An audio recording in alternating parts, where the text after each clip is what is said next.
It is about that time. I got to edit the title. It's about that time. It's about that time. If you're watching this not live, you're going to want to jump forward 5 or 10 minutes because clearly you may or may not know this is just the pre-show. It's not the real show. It's just the pre-show. Oh, my title is too long. Imagine. But every word is essential. My title is too long by 9 characters. I didn't even know that was an option. Oh, I have the word addition twice. Now it's too long by 1 character. What's up? My title is too long. It says still too long. 109 out of 100. I have to take out 2 words. Take out the word addition. People know it's the addition. You don't need to see the word addition in the title. Okay. What's up, everybody? How's it going? I am, as you probably know, unless it's your first time here. If you're here, like, right at the jump, it's not your first time here. I gotta post that link on Twitter. Gotta post that link right now. Then we're chilling for a minute. And then we'll get going. I'm amped, as usual. My whole Tuesday is building up to this exact moment. To this moment that I share with you all. But really, you're all sharing it with me. You all, really, I'm the one who's benefiting from all this. All right, I'm going to pull up the chat. Got Ren. We got Tyler. That's all we need. We could do it just us. I'll lock the stream right now. Just me and you guys. No, I'm just kidding. You know the deal. We'll hang out for a minute. I'm going to organize my paints. Then we'll get this going. How are you guys doing, though? I'm slowly escalating my Advent vibe. Things are slowly building up in my little Advent universe. I really am trying to observe Advent, honestly. I really am trying to, think every day about it a little bit. Kind of organize my day around it in a way. All right, where are the paints? What else is going on with me? Kind of a mix of new stuff and the same old, same old. I guess it's always that way. It's probably always going to be the case. Let's see. I'm going to organize these paints really quick. They're pretty dirty, but it's all good. Let's see what's going on with me. I should have prepared some type of humorous few-minute-long anecdote, but I didn't.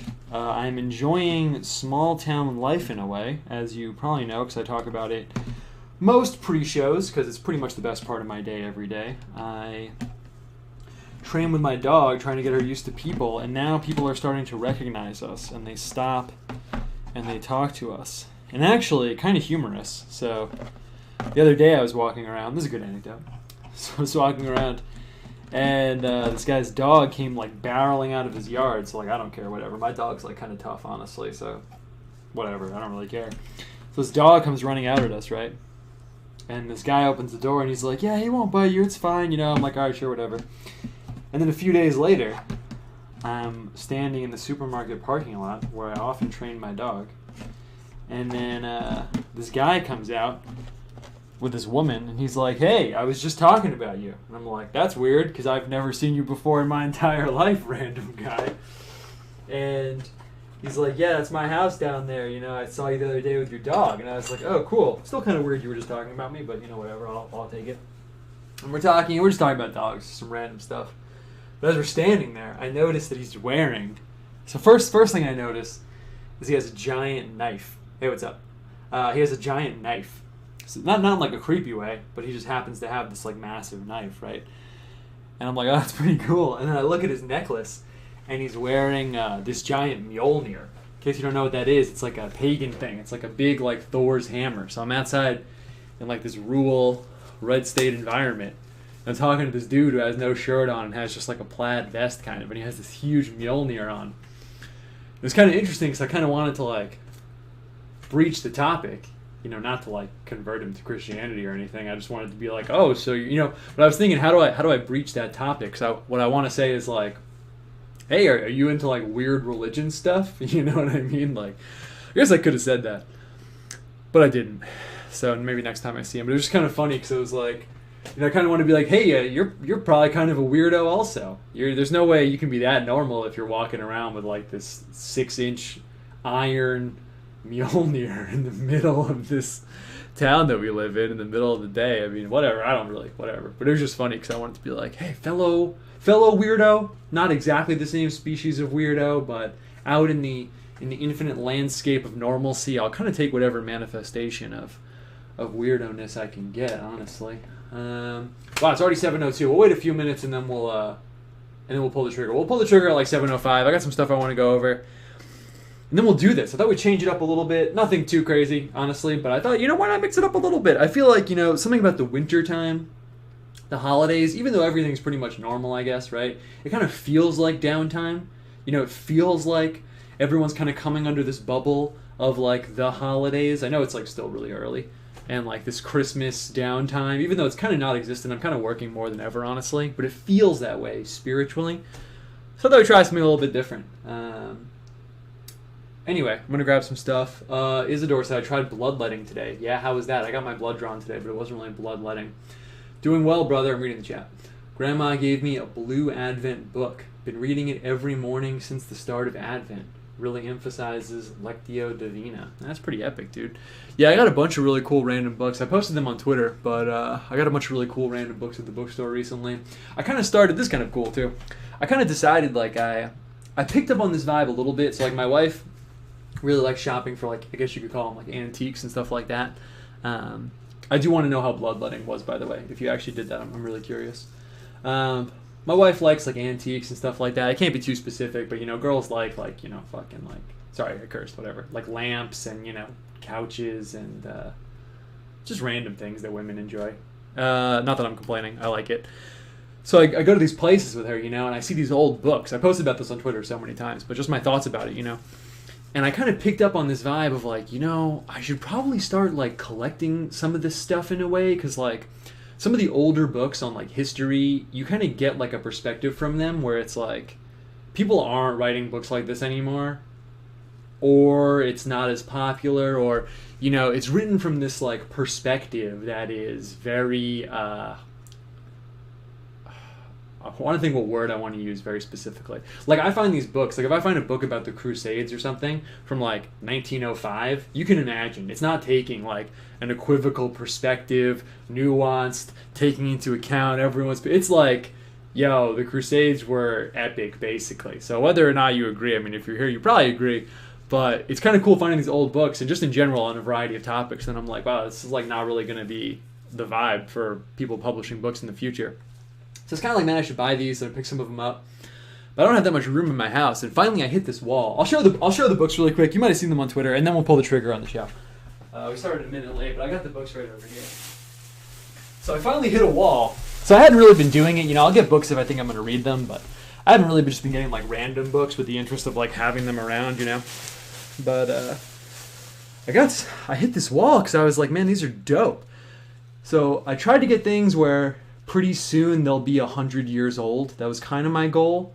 This is from 1935. It's just some random cool book. It's like a prayer book. I'm not going to go into, like, what everything is. Look at this one, though. I posted this online, so you know, you might have just seen it. But I'm recycling my content right now. But I just thought this was so dope, man. It's from 1928. The book's, like, almost falling apart, and it's just all about angels, and has this intro about, like, the Bishop of Milwaukee. I don't know. It's just so aesthetic, man. Like, look how aesthetic this is. Look how aesthetic this is. New Handbook of All Denominations. Was this the back? What the heck? Oh, yeah, it is. You can see it's, like, almost, like, falling apart. This one's pretty old, too. When's this one from? 1930. So what, in 10 years this will be 100 years old? I thought that was pretty sick, man. And I figure, you know, as long as I'm going around with my wife so she can buy, like, old lamps and stuff, right? Like, I might, not that I'm complaining. Again, if I wanted to be dating a guy, I would be. I enjoy that women enjoy the things they enjoy. But I figured as long as I'm going around, taking her around or whatever, I might as well gather some of this stuff up. So it's kind of dope. I mean, even just the way it's written, like it uses the word, I mean, I guess I disavow, you know, it uses the word Negro in here. It's just kind of interesting, you know, this will be like a historical document. At some point, what else did I count? What else did I count? I got this Baltimore Catechism. This isn't that old, but I thought it was pretty cool. People have probably seen this. If you hang around on like super Christian Twitter or whatever, you've probably seen people post like images of this. It's like this hyper illustrated like catechism. It's pretty dope, honestly. You know, I feel the red, black, and white vibe. Hope you have a library in your home. Yeah, eventually I will, man. Honestly, I already have like a pretty weird book collection. Oh man, it's 7:07. We got to get this thing rolling. Oh, you know what else? I'll just quickly show this. This is a quick plug for something that's coming up on my radar. It kind of relates to what we're going to do tonight, maybe. Really quick. And then we're technically starting late, but it's fine. I got this book, and I've always loved... Oh, it's kind of like blown out with the light. I'm not going to reconfigure the light right now. I've always loved M.C. Escher, and this is just a little plug for something maybe coming down the pipeline with my vibe, if you're really into the art situation. But it has all this M.C. Escher art. Maybe some of you guys know who he is. He's like basically the dopest like pattern guy for like Western mathy art. It's kind of the most succinct way of saying it. But this book is sick because it has all these sketches. Look, it has these... So I know you probably can't see it if you're watching on your phone or something. I didn't really plan on showing this, but I'll just kind of plug it really quickly. So you can see here basically with this drawing, it's really tight because the perspective is crazy. Like you're up here at the roof and then you're looking down at the floor, but then the floor is the ceiling and then you're back at the floor again. And then you can see these sketches and it has all these drawings of how he like planned and laid out these like crazy mathy perspective drawings and all these patterns and stuff. This is the best example, and then I'm going to pull the trigger on the intro. So if you look at this one right over here, it's pretty dope. It's got these like flying fish and they come around and bite these birds, and the birds come around and they enmesh in these like checkerboards.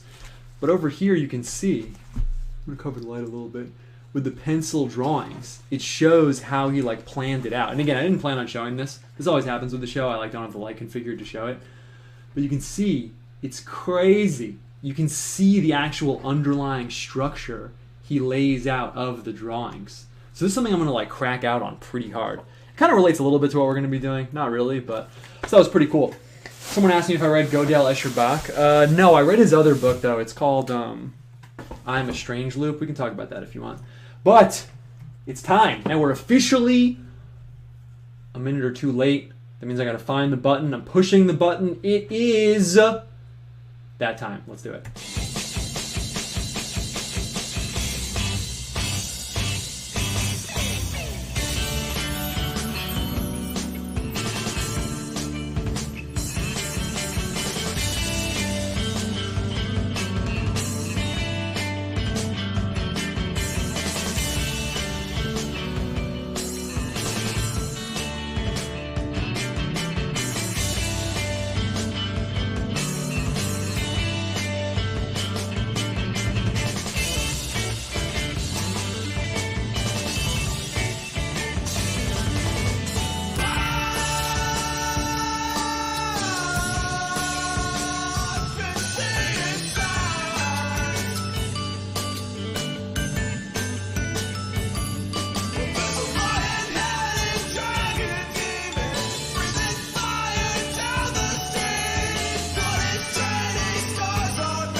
What's up, everybody? What's going on? You know, it is about that time. It is time right now. So let's do it, because I'm amped. I'm amped. Hopefully you're amped. You know, I like to think of the show, it's kind of an oasis. So I'm chilling, but I'm also amped. I'm both together right now. So I thought we'd just jump right in. So, you know, we've been talking about a few things the last few weeks. Maybe it's your first time here. If it's your first time here, intro, painting show, Painting Worlds. The band's called Painted Worlds. Very convenient. Check it out on Bandcamp and Spotify. Let me just go off camera to take my huge check from the band. Just kidding. They don't make me say that, but I like to. Anyway, and in case you're new here also, usually in the beginning I kind of have some stuff I want to talk about, and then we segue into kind of just, you know, taking, you know, talking with the chat. I got some things I want to talk about. Normally I have way more to talk about than we actually get to, which is a good thing. You don't want dead air on the painting show. With that being said, Let's get it going. So this is the first, I kind of did my whole art thing. I kind of moved out here and started doing my kind of art studio situation, I guess like 2 years ago now. And last year I was just like aggressively, like one of those cartoons of a guy running, like carrying, the huge stack, like 40 stories high of some items, and the items are wiggling and they're falling everywhere. And I was just like I just had no idea what I was doing, basically. I mean, I made some dope stuff, but in terms of running the whole studio, I had like literally no idea what I was doing. So then this year, I'm kind of like maybe that same guy, but now my stack is only like 10 items high, so they're falling and stuff, But it's not as crazy. So these are the first holidays that I've been really like kind of thinking about that at all, where I've had any room to just like think about like, oh yeah, it's Christmas, and like I do this whole thing, and like, I should integrate that in like some capacity. It's also the first year I'm doing the painting show. So I was thinking about Christmas, and I kind of landed on a little bit of a cool topic, a little bit of a cool idea, but I feel like last week I wanted to push the Christmas vibe, but I was like, it's really December 8th right now, and it's really kind of feels far away, but now we're closer. We have this week, and then next week, and then it's Christmas, and in case you don't know about like Christian calendar stuff, that just like starts Christmas, and then Christmas is going on for a week. So I feel like it's time to really kick in to the Christmas vibe. The other day, I realized I hadn't listened to any Christmas music. I haven't done anything Christmassy yet, except eat this pastry that I'll talk about later if you really want me to. But I was like, it's time. And I was thinking about the show, and I was like, I want to dig into a cool topic for the show. And I shopped through a few things. We'll talk about it in a second while we're setting up the picture. But I went to a guy named Rudolf Steiner. And Rudolf Steiner is a really, really, really weird guy. I don't know if you know who he is at all, but basically he's just like super tripped out, and that's me saying that, so that means he's probably pretty tripped out. So a lot of times when you're reading his stuff, it'll segue into like mythology, dovetailing with like psychic powers and all this like weird stuff, and it's just kind of weird, but he also is like Christian, which is kind of interesting for me. So I was like, I wonder what he has to say about Christmas. I've read some of his stuff before about Christmas, but not, now that I'm more like theologically based, literally using the word based, not in the internet sense. And I found some stuff, and I don't want to read like a whole thing. In fact, some of the essays were crazy. There was one essay I found where it was called The Christmas Festival, a Token of the Victory of the Sun. And like 5 paragraphs in, it was talking about like Lemuria and Atlantis, which is actually very on brand, but not very like theologically sound. But it was kind of cool. So I cut some parts out that I thought were a good intro, and I'm actually just going to read them right now. It's just like 1 page of writing. So if you're not in the Christmas vibe yet, just get ready, because we're entering it all together. We are now initiating our Christmas vibe. And it says, "How many people are there today who, as they walk through the streets at this season and see all the preparations made for the Christmas festival, have any clear or profound idea of what it means? How seldom do we find evidence of any clear ideas of this festival, and even when they exist, how far removed they are from the intentions of those who once inaugurated the great festival as a token of what is eternal and imperishable in this world. Wonderful fire festivals in the north and central regions of Europe in ancient times were celebrated among the Celts in Scandinavia, Scotland, and England by their priests. What were they celebrating?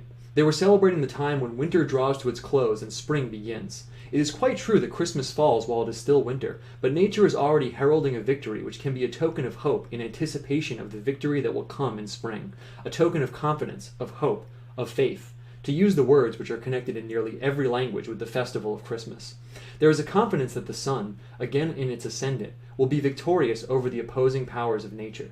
The days drawn in, and the shortening of the days seem to us to be an expression of the dying, or rather of the falling asleep of nature's forces. The days grow shorter and shorter up to the time when we celebrate the Christmas festival. Then the days begin to draw out again, and the light of the sun celebrates its victory over the darkness. In our age of materialistic thinking, this is an event to which we no longer give much consideration."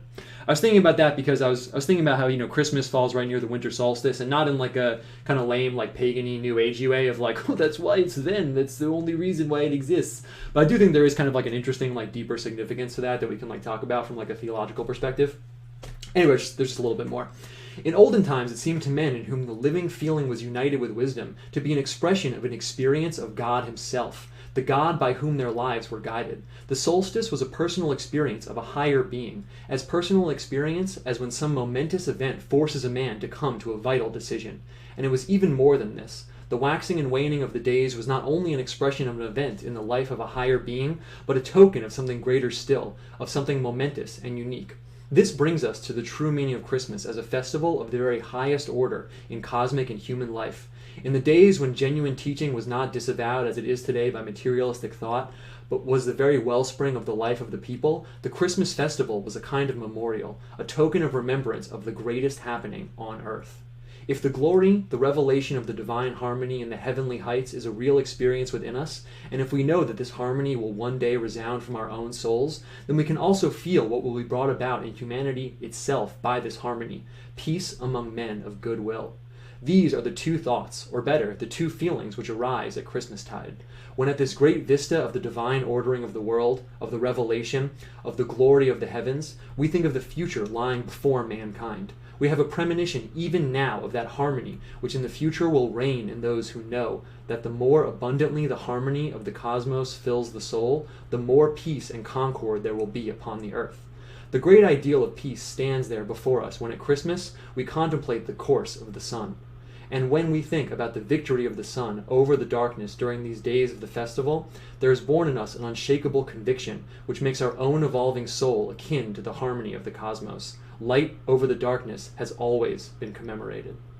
When this insight lives within us, the festivals will change their present character and become living realities in our hearts and souls. Throughout the year, we fulfill the common tasks and duties of daily life, and at these times of the festival, we turn our attention towards the links which bind us with eternity. And although daily life is fraught with many a struggle, at these times a feeling awakens within us that above all the strife and turmoil, there is peace and harmony. I thought that was pretty dope, honestly. I cut up parts of that, just for the record. I just cut out parts that I thought weren't really relevant to the show. You can check out the whole thing if you want. But I thought that was pretty dope.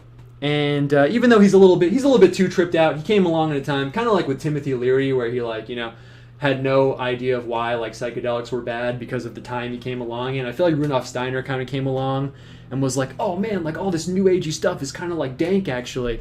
So I kind of cut him some slack there, but overall I thought the feeling of it was good, and I feel like it just kind of hit me because I was like, yeah, Christmas for me, as someone who kind of came into Christianity, I feel like it has this kind of air where I always experienced it in a secular context, but then every now and then I'm like, yeah, this is cosmic and divine, and I'm down and I'm here for it. Anyway, thought that would be a good intro. Maybe not, but I thought it would be cool. Anyway, on to the point. On to the real point of why we're here. I got some other stuff I want to talk about that's more theological, I guess. I've been reading a Clement of Alexandria book that's really, really dope and kind of synthesizes everything. It's funny, because whenever I'm planning the show, it's I realize that all the different things I have going on in my brain, they kind of perfectly dovetail in this interesting way. They always kind of inform and relate to each other in kind of a non-coincidental way. But anyway, let's get to picturing, get to image making, and we'll kind of talk about those things along the way. So, last little bit of talking before we kick into that. Yeah, people in the chat, if you want me to see what you're writing, you have to put @Owen Cyclops, otherwise I'm not going to see it. The last person that did it was Silas Oakley. It says @Owen Cyclops, then it comes up orange on my screen. So anyway, speaking of all that, I was like, all right, I want to kick into Christmas hard, and I have this kind of vibe. I'm into certain topics and stuff, and I was like, we should hit some deeper stuff about the Christmas symbolism and vibe within our culture and how we experience it. And in case you've never looked into esoterica stuff and things like that as it relates to Christmas, there's a few really, I don't want to say basic, but things people kind of always hit. Santa kind of dovetails with Scandinavian shamanism in this weird way that's interesting, but people talk about that a lot, or at least I've heard that a lot before. One time I got this had this roommate that was studying ancient Mesopotamian stuff, and he kind of clued me into this thing about Asherah. There's this goddess named Asherah, and he was there's some older manuscripts where Yahweh has this wife named Asherah, and she's related to a tree, so people have this theory about the tree of Asherah being the Christmas tree. And I know that's not true, because the Christmas tree doesn't go back that far, honestly. Maybe in a psychological deep symbolic consciousness sense it does. Of course that is an aspect to it, but the literal way we inherit it. So I was maybe I could poke into that, and I was reading some stuff. And then I found this essay that was it was called Elves and Dwarves in Semitic and Egyptian Mythology and Greek Culture. And I was like, that's interesting. There we go. Elves, dwarves. I was like, that's pretty tight. And I read some stuff on that. I looked back at some books that I have over here.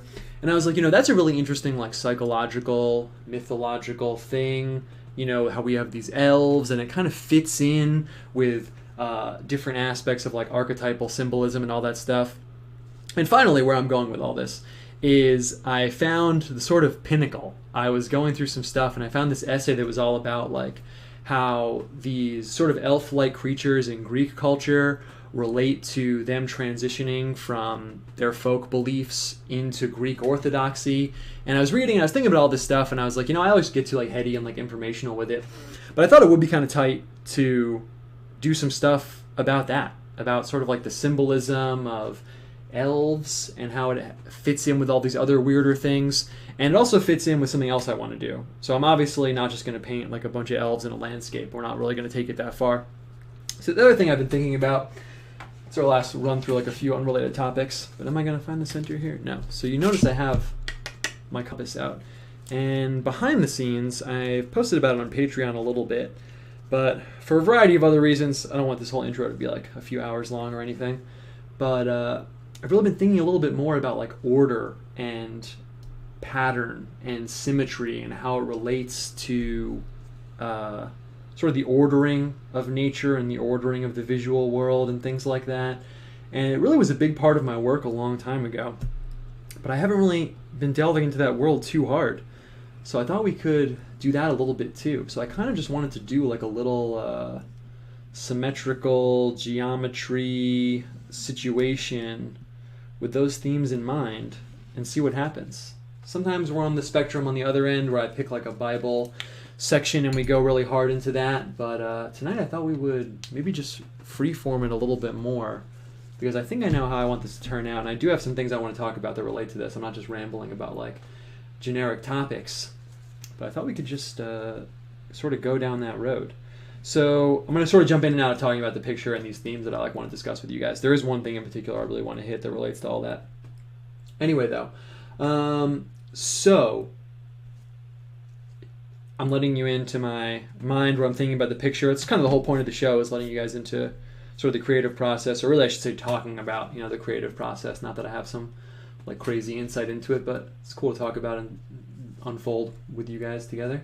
So I was thinking what I just said was a perfect jump off point. So I'm like, yeah, that's cool. I read about these kind of like Christmas goblins in Greek culture. It kind of relates to like Christianity in this cool way I'm going to talk to you guys about. Dovetails with all the other stuff I know about, and then all these interesting topics. Perfect setup for the show, right? So I'm thinking, trying to visualize, all right, what's the painting going to be like? Perfect. Landscape, get some elves in there. It sounds kind of whack, honestly, right? Like we're both imagining it right now. It's like that's definitely not the move. So I was thinking, sometimes a cool way to interact with the picture plane is by ordering it.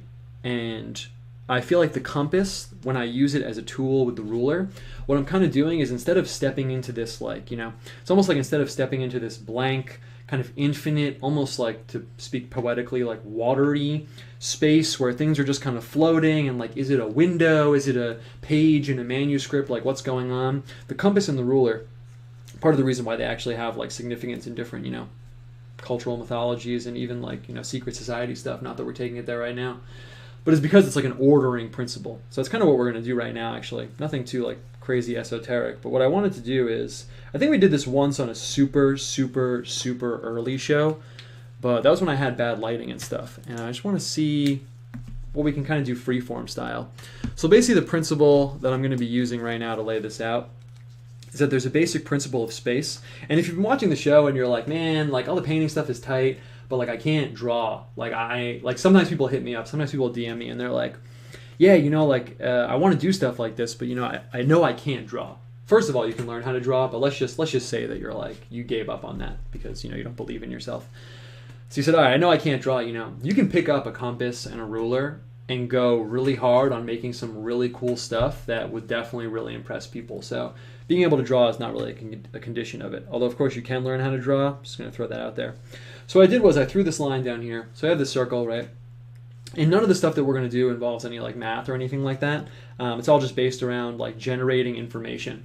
It's kind of a lot to go into, and I kind of want to get going. But this also basically, you can kind of see how it relates to thinking about, you can kind of jump off from this really easily to thinking about like higher ideals and stuff like that, because all the information that the tools and the structure generates it unfolds from itself. What I mean by that is like at no point while I'm doing this will I have to get a ruler and be like, okay, 1.5 inches to 2 inches, let me do the math. It's all about how the marks and the structure sort of unfold from itself. Sounds kind of crazy, but not really. So what I'm going to do is I took this mark down here, and the first thing I'm going to do is there's a principle. I guess I'll kind of throw in all the lines. Why not? We can switch to a different color if we need to. We'll see how light it can be and you guys can still see it. Yeah, it's pretty good. So there's a principle of two-dimensional space where a circle, actually I'll just put in the whole circle, why not? So you can imagine I'm putting in, right, a circle, and the center of this circle is on the outside of our first circle. And the principle that I'm basically going to be using, that all this revolves around, is that if you do this, 6 circles will fit around the outside of one circle like this. So if I keep going, boom, just going to stick the compass in right there, come around over here. And the nice thing about doing it this way is that I can actually just paint over these lines. So normally if I'm doing a drawing like with a pen or something, I have to be like crazy careful and worried about, you know, how it's going to show up in the final drawing, but right now I don't, because I can just paint over this. So it kind of gives me a lot of freedom if I'm going to kick in with another color or something like that.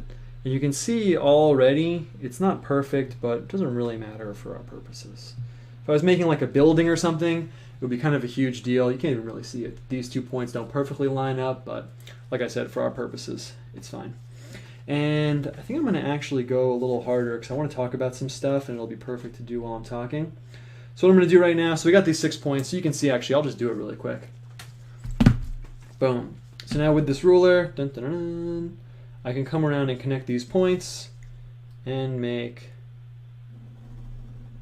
a hexagon. So kind of if we're working with this, naturally we're going to have kind of like a 6-fold structure going on. And actually the precedence for this kind of thing being related to thinking about, you know, even like theological principles and the universe and all that stuff like that, it goes back pretty far. I know I've been hitting it a lot recently with the Greek stuff just because I've been hitting the early Christian authors like Clement of Alexandria, and I got curious how they, going back into how they dovetail with like Plato and stuff like that. But allegedly above the doors in Plato's school it said something like, don't enter if you don't know geometry or something like that, because for him this was like kind of like an illustration of, you know, basically how you could know things and how you can kind of reason from one principle to the other. Also for them, not that we're going to go into it too much, but the Platonic stuff kind of, in my opinion, like really jumps off from geometry because right now we're drawing the perfect hexagon, right? But then it kind of jumps into, well, like, where does the ideal hexagon exist? Like, it's just an idea in your mind, and then all of a sudden you're basically doing Platonic philosophy. Cool. So now we got this hexagon, it's perfect. And what I want to do right now is I want to get the midpoint over here so I can make it 12-sided, and then while I'm kind of laying it out, I'm going to be talking about something that I'm really amped to lay out right now. And yeah, someone said machine elves. Yeah, we can talk about that too. It kind of naturally fits in with the elf archetype. So what I'm going to do is, you can see over here, if I just extend this line, oh, perfect, it perfectly fits out here. So now we have this kind of like eye shape, right? This is halfway, boom, boom, boom, up and down. And I can come in here and connect these 2 points. Maybe we'll do like a whole geometry show one day, but for now I'm just kind of moving through it quickly because I don't want it to be boring, to be honest with you. So I can come out over here, boom, perfect. So now this, right over here, is the halfway point between these two, and that means that what I can do is I can come in, and this same 6 hexagonal pattern, if I start it here instead of here, it'll give me the 12 points like on a clock. And then I'll start laying out some shapes, and we can get moving on some colors and stuff like that. So what I wanted to mention that I found that was really dope is, like I said, I've been going really hard on the early Christian stuff. I've been going hard on Clement of Alexandria, for example, who, by the way, is awesome. I am really enjoying reading Clement of Alexandria a lot. I pretty much only get time to read like right before bed. So I broke out this Clement of Alexandria book I got, and it's like a collection of his 3 major works. So you can see already this is getting like kind of complicated, but all that matters is that I'm getting these outside points. And I'll actually mark them with red. I could have done this in another color to make it more clear for you, but I'm kind of just winging it here. But you'll see it all kind of become clear in a second. So I got this book. This is Collected Works, and the first book is called Exhortation to the Heathens. I actually bought it because the third book is called Stromata, and I guess that means carpet or tapestry, and it's just kind of like his random thoughts about different topics. And it goes into there this theory that he had about, sorry, I won't have my hand blocking that anymore. This theory he had about how Greek philosophy was kind of like the prep for the non-Hebrew cultures to receive Christ, in the same way that the Hebrew scriptures were the prep for the Hebrew people to receive Christ. And I was reading some of it online, and I was like, I'm not going to read like this 700-page book online. Yeah, someone actually just said, Carter just said, did you find it online? Yeah, I did. And I was reading it online, and then I was like I just said, it's like, dude, I'm not going to read like 700 pages on my phone like before bed right now. So I bought the actual book. So you can see here, like I said, this looks kind of crazy, but actually just to make it easier for you to see, so I'm going to mark off with circles. These are the initial. I don't know how this is going to affect our painting, but like who cares? We're kind of just winging it a little bit. So you can see we got our initial hexagon right here. Bum, bum, bum, bum, bum, bum, bum, bum, bum. So you can imagine right here, we got 12 o'clock, we got 6 o'clock, but where is, 9 and 3 o'clock? That's what we just found. So we, boom, found the halfway, and then we just built the hexagon around the other way. So I'm actually just going to put these red marks the way we're going to make the other one right now. Boom, boom, boom. Perfect. And yeah, so I was reading this Clement of Alexandria book last night before bed, and I actually exclaimed. I was sitting there, I was talking to my wife, and I was reading it. I was like, this is great. I was like, this is so good. And the first book is called Exhortation to the Heathens, and it's basically trying to convince Greek pagans to, well, not Greek, but they were in the Greek world in a sense, it doesn't really matter, to become Greek in the sense of the larger Greece. He was in Alexandria, obviously, to become Christian. So it's kind of fitting, actually, because the main kind of jumping off point for the whole like Christmassy elf goblin thing. So in case people don't know, elves and all that stuff, it's like a pretty strong archetype. And a lot of my like navigation of kind of like the mind, and frankly like even like paranormal or theological stuff or mythology stuff, or really just the whole like mental landscape that I happen to find myself in, a lot of it has to do with archetypes, even though that normally gets used in like Jungian psychology and stuff like that. And I feel like archetypes kind of gets a bad rep, honestly, among people that actually like believe in God sometimes, because they've normally encountered it in the sense of like disproving theological stuff, like, oh yeah, well, this thing from your religion is actually just found in like a bunch of other religions also. It's an archetype. It's not actually real, So I feel like it's kind of a bad rap. That's not really how I experience it. For me, it's more like I look out over the perfect. So you can see already, we got something that's like pretty complicated, I guess, in a sense, and you can kind of like impress people just going hard on the geometry. It's not what I'm doing with you guys, obviously. But now we kind of have to make a call. We have to make a little bit of a call right now. So we have this 12-sided shape. So you can see, you can imagine it, you can actually picture it perfectly. So what we have here is one hexagon, and then the other one is turned and pointed vertically. So I'm kind of torn right now, because what I would like to do, what I thought I was going to do right now, is you can get a pretty cool kind of pattern going if you start connecting these points with each other, and then you can kind of, really build up to like some craziness. But the thing is, the reason that I did this is that I wanted to cut these into slices and have it be like a symmetrical arrangement around the center. And that's what we're going to put these kind of like elfy, dwarf, kind of Christmassy creatures in. That's what I was kind of thinking. So if I build in too far, then I'm going to start crushing in. So actually, I think I'm not going to do that. Maybe we'll just kind of launch off here, and we'll even just go with the kind of 6 slices. We'll make them kind of thick. Actually, I don't know. Can we make them? Let's see. I'm just going to draw some lines while I'm talking right now. Maybe I'll go over it in the red. So, like I said, Clement of Alexandria talking about converting Greeks and Greek philosophy and paganism inclined people to Christianity, talking about how it was kind of a prep for them to receive Christianity. In case you don't know anything about that, I've kind of just been going hard into like the Logos. In John's Gospel, it says Jesus is the Logos. What's the Logos in Greek philosophy? It's like this ordering principle We can talk about that a lot more if you want, but to get to the fun stuff. So I found this essay that was all about these Greek, elfy, dwarfy, kind of goblin-y creatures. And where I just left off a second ago was that for me, the archetypes come into play because it's almost like something we can build on to understand either like our minds or the nature of things more, because if things were just totally random, if there was no underlying structure to any of, all this just, let's say, stuff that we see all over, there wouldn't be these like patterns, and the idea of these kind of like tiny men, like dwarf creatures who are craftsmen and who build things pops up in cultures all over. And if you think about that, you kind of have to ask yourself, why? I'm not going to lay it out and like prove it to you, but in like Germanic mythology, going back to Egyptian stuff, I was reading some stuff today about this Greek author who said, in these Egyptian temples in ancient times, these creatures were kind of like dwarves who built stuff. It's all over, basically. And you kind of have to ask yourself why, because there should be, like I said, if it's all just noise, if it's all just totally random, then there shouldn't be that link.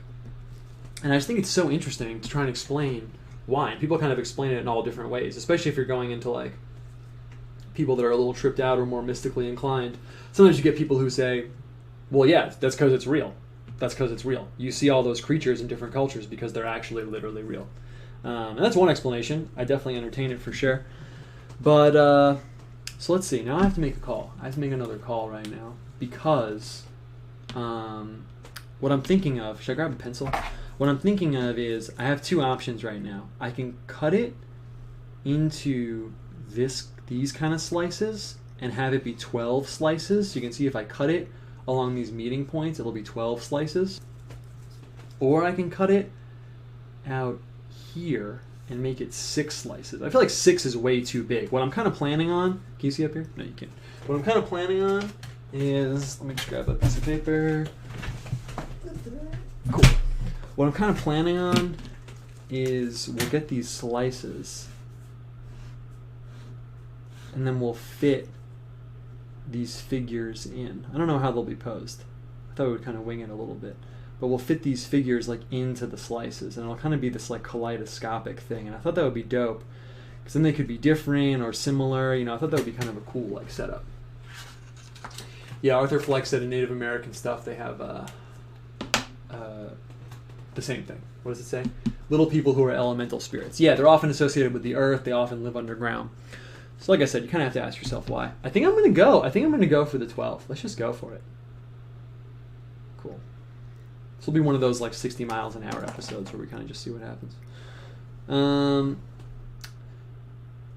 I could have just come all the way across, but I didn't.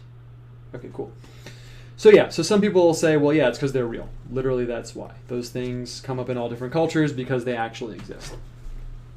And that's definitely one explanation. I'm kind of not really sure what to think, honestly. I think it's a variety of things. Sometimes I think it's like archetypal. Sometimes I think it's, X, Y, and Z. But anyway, while I'm connecting this right now, I'm going to tell you about the one that I really wanted to bring up, which is these Greek goblin-y things. So like I said, I was looking for something to kind of jump off from the show with. This was a really long walk, so thanks for coming down the walk with me.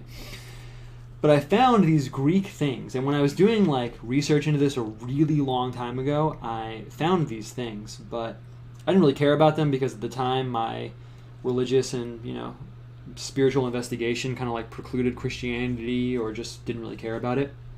But they're called Kali-Kantzaros. I'm probably butchering that pronunciation if you're Greek, but it's Kali-Kantzaros, and they're basically like goblins. And the interesting thing about them that I thought was cool is that in these cultures that have them, and when I say these cultures, I mean like sub-Greek. I don't know if they're only in certain places in Greece, but the ethnographic stuff I read about them kind of zoomed in on one particular area. It's normally what happens. It's an island called Naxos, actually. But they're these little goblins, and they only come out between Christmas and Advent. So they come out for this, like, 10 days?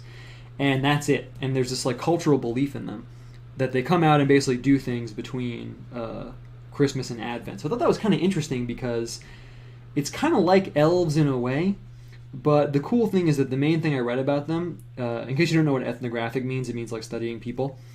Took this kind of like ethnographic perspective where it said that basically how they function is like a bridge between like the pre-Christian Greek like folk beliefs and then the Orthodox Christianity which came after. So, okay, let's see. I'm going to start, we're doing this episode a little bit differently. I hope that's cool. I want to start throwing out some color so we can kind of clear this up. So we can kind of clear up a little bit. And two different things are going on. If you're a longtime viewer of the show, you may have noticed I actually did not even address it. I didn't even mention it. But you may notice that we are working on cardboard, not on paper. I thought, why not change it up a little bit? Actually, ideally, so just zooming out in terms of the materials and stuff, ideally, honestly, doing the painting show, I wouldn't actually be working on white paper. Ideally, for doing painting, I wouldn't be working on white because white kind of like blows out the color. Maybe you know. Maybe from hanging out here a little bit. Maybe you just know in general. Colors are really contextual, so if I took like a medium value red and put it on a black background, it's going to look really light. If I take a medium value red and put it on a white background, it's going to look really dark.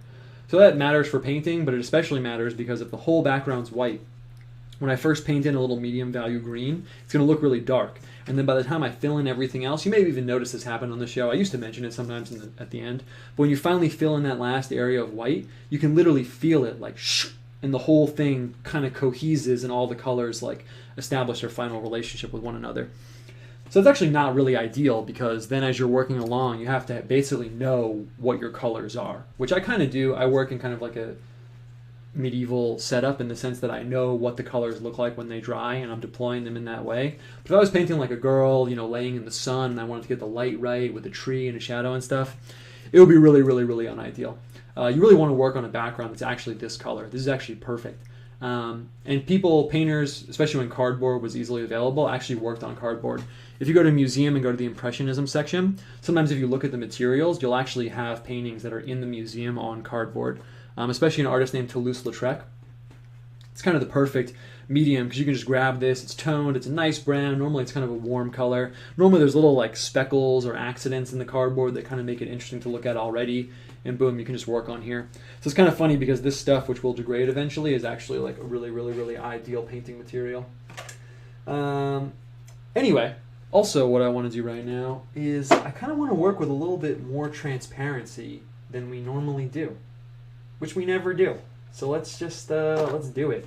What I'm thinking is I want to come in with the color and like tone in these sections and it'll kind of illuminate what we have here. So I'm choosing a color right now and I'm really torn. Are we going to go hard Christmas style? Am I going with the red and green? I kind of feel like I should. I'm worried it's going to look cheesy, but I also feel like if we're ever going to do it, wouldn't it be now? Wouldn't it be right now? So let's just do it. I'm going to throw down I'm going to go for like almost transparent red. And then we'll see if we want to make the other color green. And then we'll kind of build up the opacity. In case you don't know, opacity means how transparent it is. I don't want to be pretentious using language people are not familiar with. So let's see. In the paints I use, people ask me all the time, if you're here a lot, you know it's gouache. But you're about to see one of the advantages of it because by wetting it so much, it'll function exactly as watercolor. And then I can just quickly, I'm not going to be like crazy painstaking. If I was doing this on my own, not in front of a bunch of people, I would really be worried about how crisp and stuff it is, but you know, then we're going to be here for like 30 minutes. We actually did an episode like that in the beginning. I planned on doing a geometry episode. It was like one of the first, I think it was the first episode ever. And like after an hour and a half, I had like just laid out like what you see right here. I was like, oh no. Anyway, so it's kind of cool because once I lay out this Greek goblin thing, maybe I'll take some questions or whatever, see what people are saying in the chat. Anyway, though, it's kind of dope because part of it is rooted in kind of like Greek, sort of like pre-Christian beliefs, I guess you could say. In case you haven't gone into any mythology stuff or anything like that, one of the most like universal, probably the most universal like pre-Christian, if you want to use the word pagan, you can, sort of pre-Christian cultural belief in places, is something called the world tree. There's like a tree that grows up from like the underworld, and then usually it's like holding up earth or something like that, and then it reaches up into the heavens. It probably is actually the most like universal cultural idea outside of Christianity before Christianity came, in my opinion. At least in terms of like mythological symbols and stuff like that. And part of the idea of what they do is that they're down in like the underworld and they're hacking away at this world tree. So they hack away at it all year, and then when it's finally Christmas, they come up to this realm that we live in now. And so they get it like just to it's like almost they're just about to break it, and then they come up here for Christmas. And then when they go back down, it's regrown and like healed itself, and then they have to start over. And that's basically just what they do with like their whole lives. And this author made kind of an interesting point about it, because he was saying that I'll post the link to the paper maybe in the comments. This author made kind of an interesting point about it, because he was saying that like part of the conflict between Christianity and pre-Christian systems when they like expand into a place, and I think this to also when I go into like my own studies of different systems in general, is the conflict between like cyclical time and linear time, which I find really interesting. When I came over from like Eastern systems and stuff like that, or even when I was just doing astrology and comparing like Eastern and Western systems back in the day, I feel like those two things are a really, really interesting thing to zoom in on. And I almost feel like it's indicative of like a certain nature of like human life in a way, that on the one hand, we live in cycles because, you know, it's probably not your first day on Earth, like whether it's seasons or even just day to day, there's the morning and then the night, or, you know, we see cycles play out in different people and places and stuff. So we live in like this cyclical framework. But then at the same time, we as humans, you know, get older and live in like linear time. But then within the Christian framework, there's also linear time. Within the Christian framework, obviously you probably know if you're here, it's not like, you know, some Hindu or like Buddhist system where time just keeps looping forever and ever and ever and ever. There's like a beginning where God created the universe out of nothing, and then there's an end where like the show wraps up, you know? So what he was saying was that that's kind of like what they embodied in this culture, like in a symbolic sense. It was like the conflict between like the cyclical pagan time that they existed in before, and then the new like linear time that came with like Orthodox Christianity. So I thought that was pretty dope. But the other thing that was kind of interesting, this is sort of a fun like nugget of Christmas info. I haven't seen anyone else talk about this online, so if I give you a cool Christmas tale, you can tell your friends around the tree or party or whatever this year. That's dope. Was that there's this... So the way this guy set this up, in case... I don't want to sound like pretentious. In case you haven't gone into any like ethnographic stuff cracking out about like the symbolism of folk beliefs and stuff like that. Basically what this guy was saying was that, and what you'll often find is, you know, the theology, as you probably know this obviously, like the theology is different than how it plays out in terms of like folk beliefs on the ground and stuff, you know, you get that in like any religion. And there's this idea that relates to these like Christmas goblins, these like Kali Kanzaros, that, of course, this is not theologically sound, and I don't think this is true, but I think it's kind of awesome in terms of like, you know, what it reveals about some sort of like deeper ideas. Was that their idea in this place called Naxos is that when Christ was born, since he's like the divine child and his birthday is like, you know, what, like midnight Christmas Eve, what they say is that he wanted it to be that he's the only one born that day because he's like the divine child. So that's like his birthday, you know? So they have this belief that anyone born on that day becomes like cursed, because it's supposed to be only the day of Christ's birth. And that children born on that day become these goblin creatures. They stop being these like underworld creatures and they become these like social pariahs of like babies and children that like dare to be born on like Christ's birthday. So what they thought was that if you were born on Christmas Eve, maybe after midnight, who knows, or whatever, that you would become a Kali Kanzaros, and they actually believed it. And that they believed it to the extent that this guy was saying that like if a family had a kid that was born on Christmas Eve, they would like hide it for like a few days or something and not tell anyone, and then bring it out like a few days later. And they even interviewed this like old woman, and she was like, yeah, no, she was like, who would marry that person? Who would marry someone if you knew they were going to become a goblin? Oh, they only become a goblin every year on Christmas Day, on that day. So she was like, who would marry someone if they knew they were going to become a goblin every year at Christmas? So they would lie and hide the kid for a few days, which I thought was like really funny and really interesting. So you can see here, I'm just kind of blocking this out so we can like see the geometry underneath, and I'm really feeling the texture that I'm getting right now while I'm talking. It's really kind of dope, actually.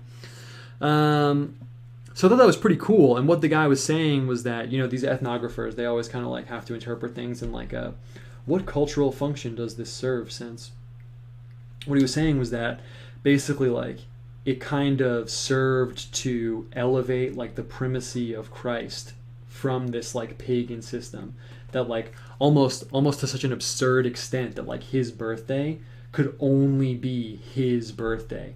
And it basically was like a way of like, in terms of folk belief, like protecting and safeguarding the like primacy of like Christ and his birth, and like that this season and Christmas like was his, like, and only his. I thought that was like really, really interesting. And they had some cool stories like this. Like basically what they said was that if you're born on that day, right, you're like cursed, right? But when you're born, you're not even born as like a full human. You're born as like a bag. You're born as like a bag of skin. And then later on every other Christmas, you become one of these like goblin elves. You become this like Kali Kanzaros. And there was a story of this woman who like went down to the river on like Christmas Eve and found this like bag of skin floating there. And she stabbed it, knowing it was one of these like goblins and stuff. And then later in the village, there was a young girl the next day or something who had a cut on her hand that she like couldn't explain. It probably didn't really happen, but it was like, oh, she was the bag that was born on like Christmas Eve or whatever. And I just thought it was really interesting because almost in like a comical way, it kind of dovetailed with what I was reading with Clement of Alexandria and all the stuff I've been thinking about with like, you know, the Greek philosophy and how it plays into Christianity and the early Christian stuff, because it's like this weird thing that you get when Christianity butts up against these like, you know, non-Christian systems that it either incorporates or displaces, or, you know, I just thought it was really, really interesting, honestly, and I really enjoyed it. And it kind of put a different spin on the whole elf thing. I thought it was really funny to imagine sort of like evil elves that only come out between Christmas and Epiphany. That was kind of dope. This kind of reminds me of St. Anthony the Great interacting with a centaur and satyr who supposedly knew of and revered Christ. If fae are real, I believe they're either demons or worship God. Yeah, and then it kind of naturally bridges out into like, you know, they're kind of like the fae. They're kind of like fairy people a little bit. Every culture has some kind of like troll-y stuff or things like that. And then, yeah, how they interact with Christianity is really, really interesting, whether it's theologically or just in terms of like folk belief, you know. I don't know if there's any like theological framework for like fae being Christian or anything like that. It's kind of interesting because in Islam, I know that the jinn, that's sort of like their like demon people, the jinn can be Muslim. There's like this class of beings that exist parallel to human. They're basically like Muslim fairies. Not fairies in like the Tinkerbell Disney sense, but fae, like the fae from like Irish beliefs. They're basically like Muslim fae. That's like actually exactly what they are, honestly. And they live in like a parallel culture and civilization and world to ours, just like the fae, in case you don't know about that. And they can be Muslim, or they can be other religions, or they can be atheists or whatever, but they're kind of like a little bit more neutral. They run the spectrum from like neutral to evil or whatever. That's kind of, someone said in the chat, that's kind of what I think about the fae too, honestly. I don't know if I would say they can like be Christian or whatever, but I think they run the spectrum of like neutral to evil to, you know, whatever. I talk about this a lot, but when we read about spirits like being in rebellion against God, doesn't necessarily mean, this is just my own opinion, doesn't necessarily mean they're out like burning, you know, churches and like killing babies and stuff. They could also just be in rebellion by like not caring. So maybe they could be like atheist or like satanic, just like people. Cool. All right, so now you have something interesting to tell your friends. Kali Kanzaros, Greek goblins that only come out between Christmas and Epiphany. Nice. Okay, this looks dope. So you can see, yeah, I kind of just wanted to illuminate the structure that we got going here. And as the water dries, this is actually pretty hot, honestly. It's pretty dope. I have some ideas for what we'll do as we keep moving forward. I'm kind of thinking that maybe I'll have these beams coming out. I thought maybe also it'd be cool to get like a church in the background, maybe like a tree in the background or something. I kind of want to Christmas it up a little bit. But for now, let's put in some of these, let's put in some creatures and stuff. I mean, this is a little bit of a pivot point. This is a little bit of a pivot point right now, because we kind of have to decide if I'm taking, you know, it's Christmas season, if I'm taking an episode to do elves and chthonic beings, and, you know, we didn't even talk about them like making stuff, like being artificers, like being machinators, which is part of their archetype.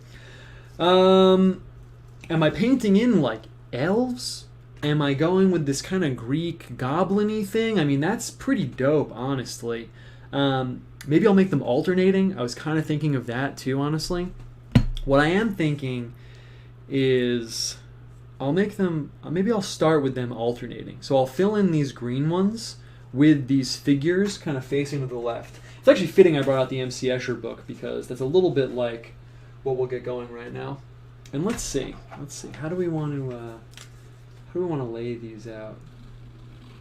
Okay, let's see. So let's say we got a slice. It's kind of like that. It's a little bit thinner.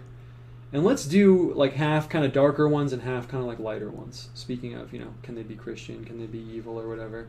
This is like folk. This is the folk theology episode. We'll go back to the Bible after Christmas.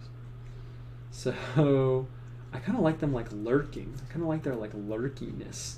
And I feel like within the shape, maybe we can get... Oh, sorry. I should be over here, but I just won't let this dry. Maybe we can get kind of like a creepy shape going on. They often have baskets. They often have baskets in these stories. So we could even do that. You know, we could get this like kind of like creepy arm out. Maybe it's a really good drawing, obviously. Like maybe we can have him holding like a basket or something. And then maybe these in the alternating squares. So it'll be like blue, blue, blue. And the alternating squares will have more like elfy, kind of elf kind of creatures.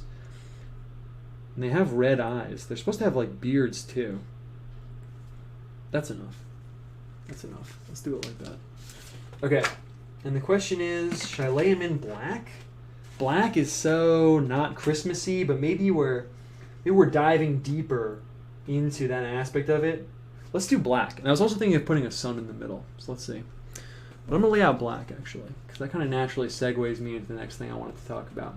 Maybe to pick different kind of gnomes, dwarves, and Kali Kanzaros, even made up some. Yeah, I was thinking about that, too. I'm going to start with the dark one. I'll start with the dark one, and then, you know, they don't have to all be the same. If they're all the same, then we get kind of like a kaleidoscopic effect, or if they're alternating, but then at the same time, if they're all the same, then I have to make them all the same. Is that the most exciting option? Not really. So we'll see. But I'll start with black because that's also a perfect segue to the other little theme I wanted to talk about, which was, I don't know if most people, you know, think about this or whatever, but I really do feel like, in a theological sense, I feel like it is really interesting for me that Christmas is right up against the winter solstice. And like I said, I feel like that kind of thinking gets like a bad rap because it's almost always deployed in like a, yeah, it's just a pagan holiday, bro. It's just a pagan holiday. That's literally what it is. It's just fake. But that's obviously that's not what I'm saying.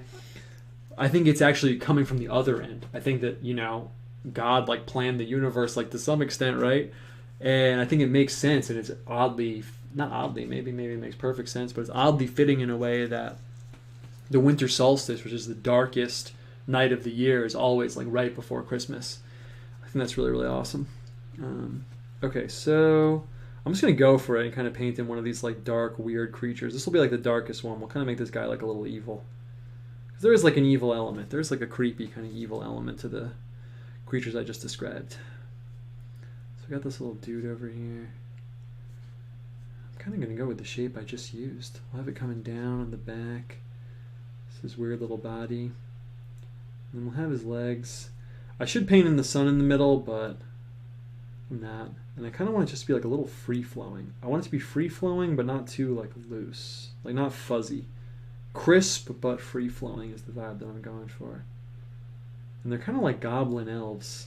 They're kind of like goblin-y elves. So I'm just going to come in with the black here. Yeah. I'm going to give him the red eyes, too. Perfect. This kind of dark figure here. Cool.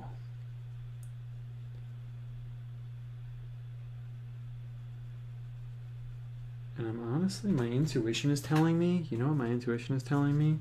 That because he's so dark, nice, I'm gonna make him a little ghostly. Because he's so dark. So I'm actually just gonna take this. This is also the kind of experimental episode, I guess. I'm just gonna see what happens if I dab up the paper towel.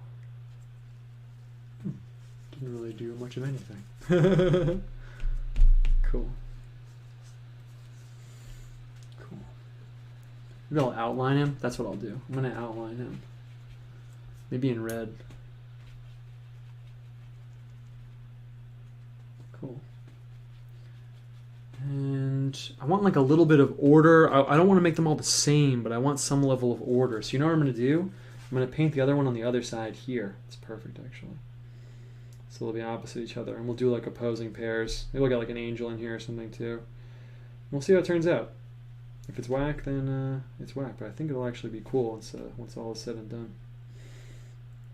Oh yeah, so the other thing I was talking about was the winter solstice. So yeah, in case people don't know, the winter solstice is the darkest night of the year, and basically the whole... Put this guy in kind of loosely. Perfect.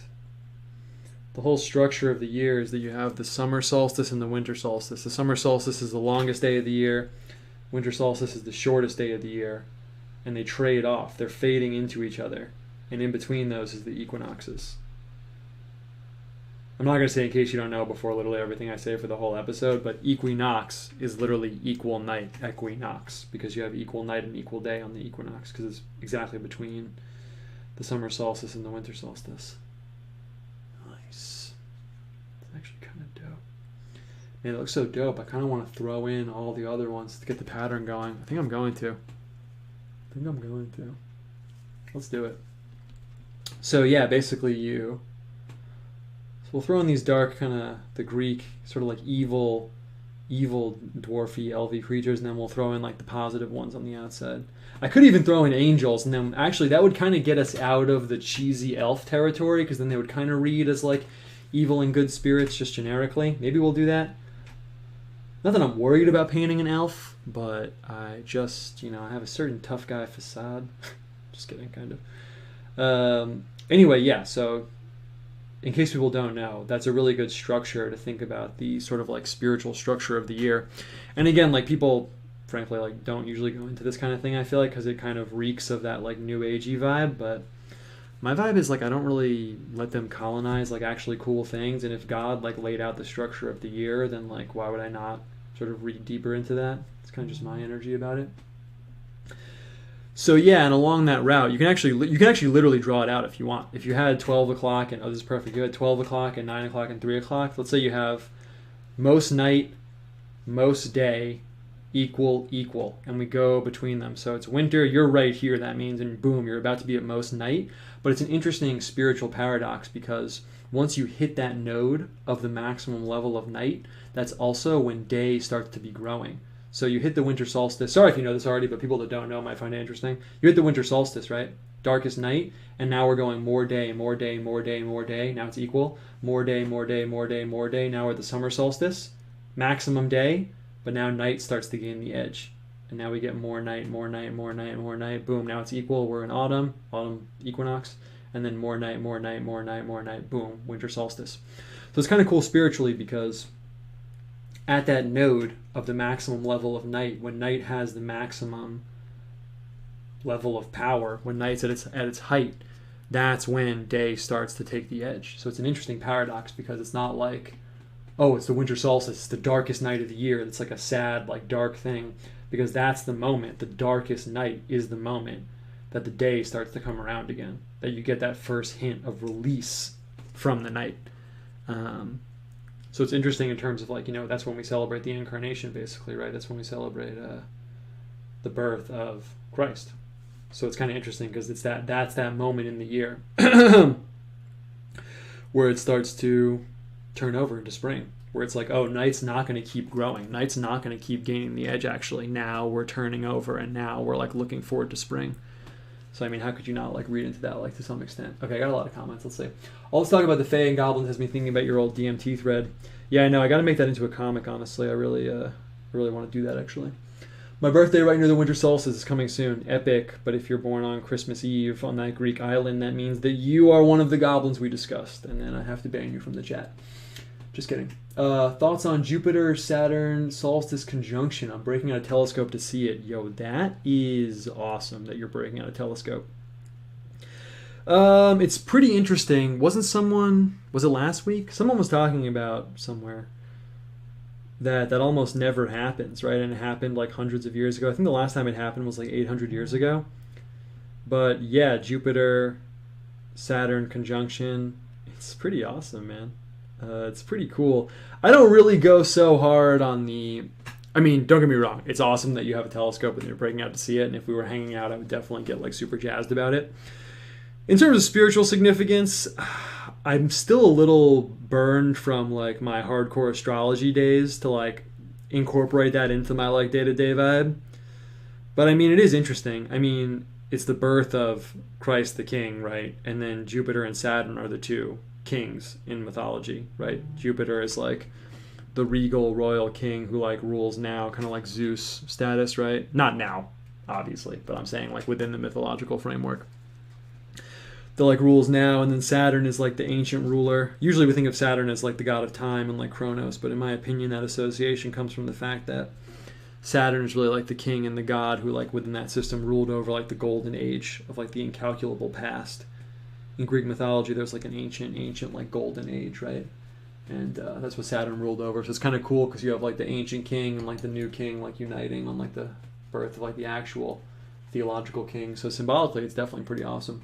It's also pretty auspicious it would happen on the winter solstice, but I don't think any like astronomical phenomenon is a coincidence. I don't actually believe that it's like, well, I won't go too much into it, but I don't think that like, you know, all the heavens, I think the heavens are like laid out and ordered via like a theological system. I don't think it's like just random infinite blackness and like things just happen to sync up in there. I'm not really into that, honestly.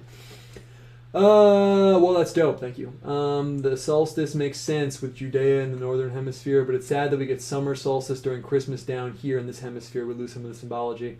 That hemisphere being the southern hemisphere, but most people, 90%, are in the northern hemisphere. Yeah, it's interesting, man. I really wonder what it's like doing Christmas in like, you know, I know you're probably not in Australia. You're probably in like South America or something. But I really wonder what it's like doing Christmas where it's like hot or something right now. It must be kind of interesting. I was talking to someone, and so I'm gonna go for it. I'm gonna lean in. So you know, the whole time I was planning the show, I was kind of like, man, I feel like I'm just not worried, but I'm like I feel like when I paint that elf, I'm gonna be like, oh, is that really the move? I don't know. So I think actually what I'm gonna do is I'm really feeling these kind of like loose, kind of like creepy, frankly, like figures in the motif. So I think maybe what I'll do is maybe we'll put in some kind of like equally loose, but not as much so, angel figures in the red ones. And then we'll have these kind of like dark, weird guys and these angels, and we'll just kind of like build out from it. It kind of fits the symbolic motif we're talking about, but I want to do the whole thing. I don't want to get sucked into the details here. And I'm kind of feeling like when I put in the first elf figure and I put in the red hat, I'm going to be like, was that really the move? So we'll lean into this, and then if people really want elves, I'll put them in the background. But I think that this is actually a good development, especially since what I'm kind of thinking of is, you know, all the stuff we're talking about, how it dovetails with like the theological stuff. So I feel like this is kind of a good move. Man, what was I about to jump off of and talk about? Oh yeah, doing Christmas in another hemisphere. So let's see. I want to lean into like the patterny effect.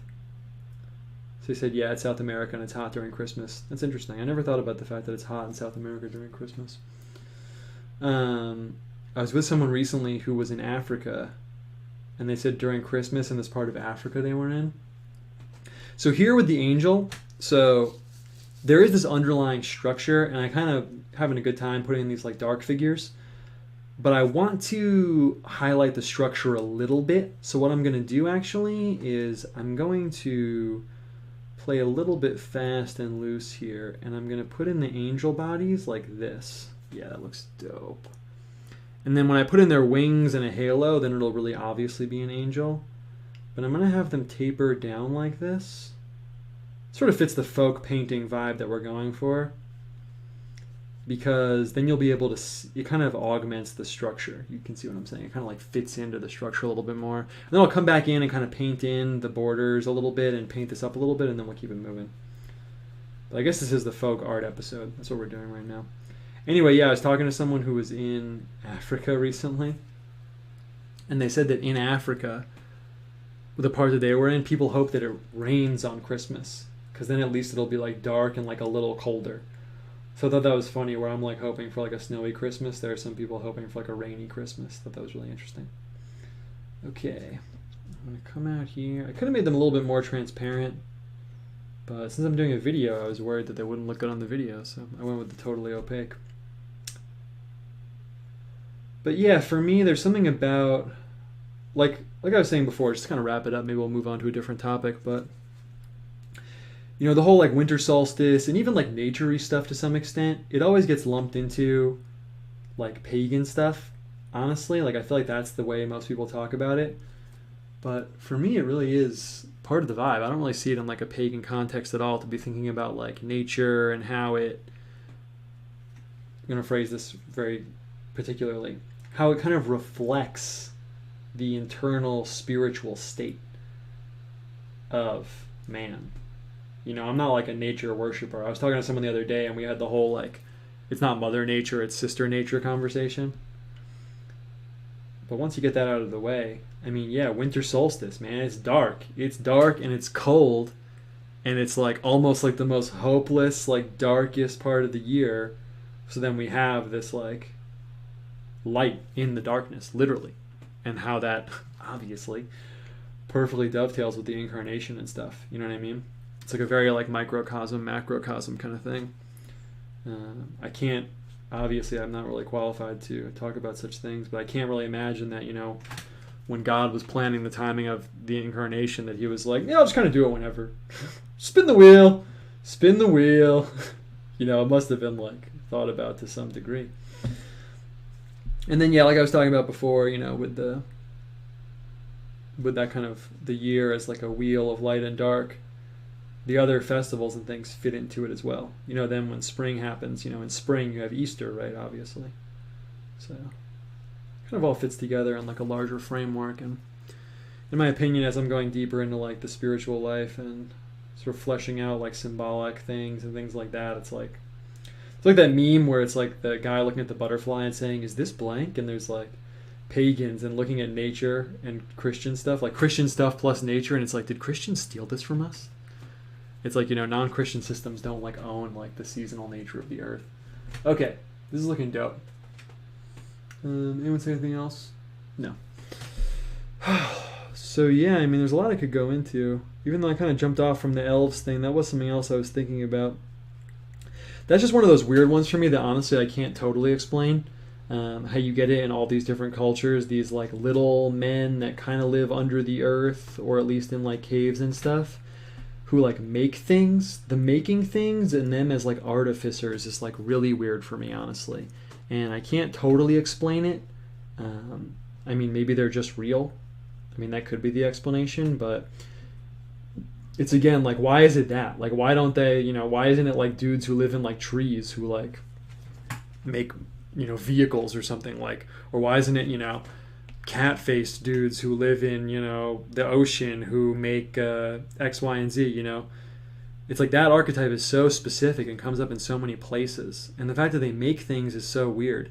And the other weird thing that you get is like, you know, like I was talking before, the mental landscape, it's not like a piece of graph paper where you can just march along and everything is kind of like the same. You get these nodes, you get these little nodes, and then those nodes of symbols, when they come together, have like a ton of like cultural resonance.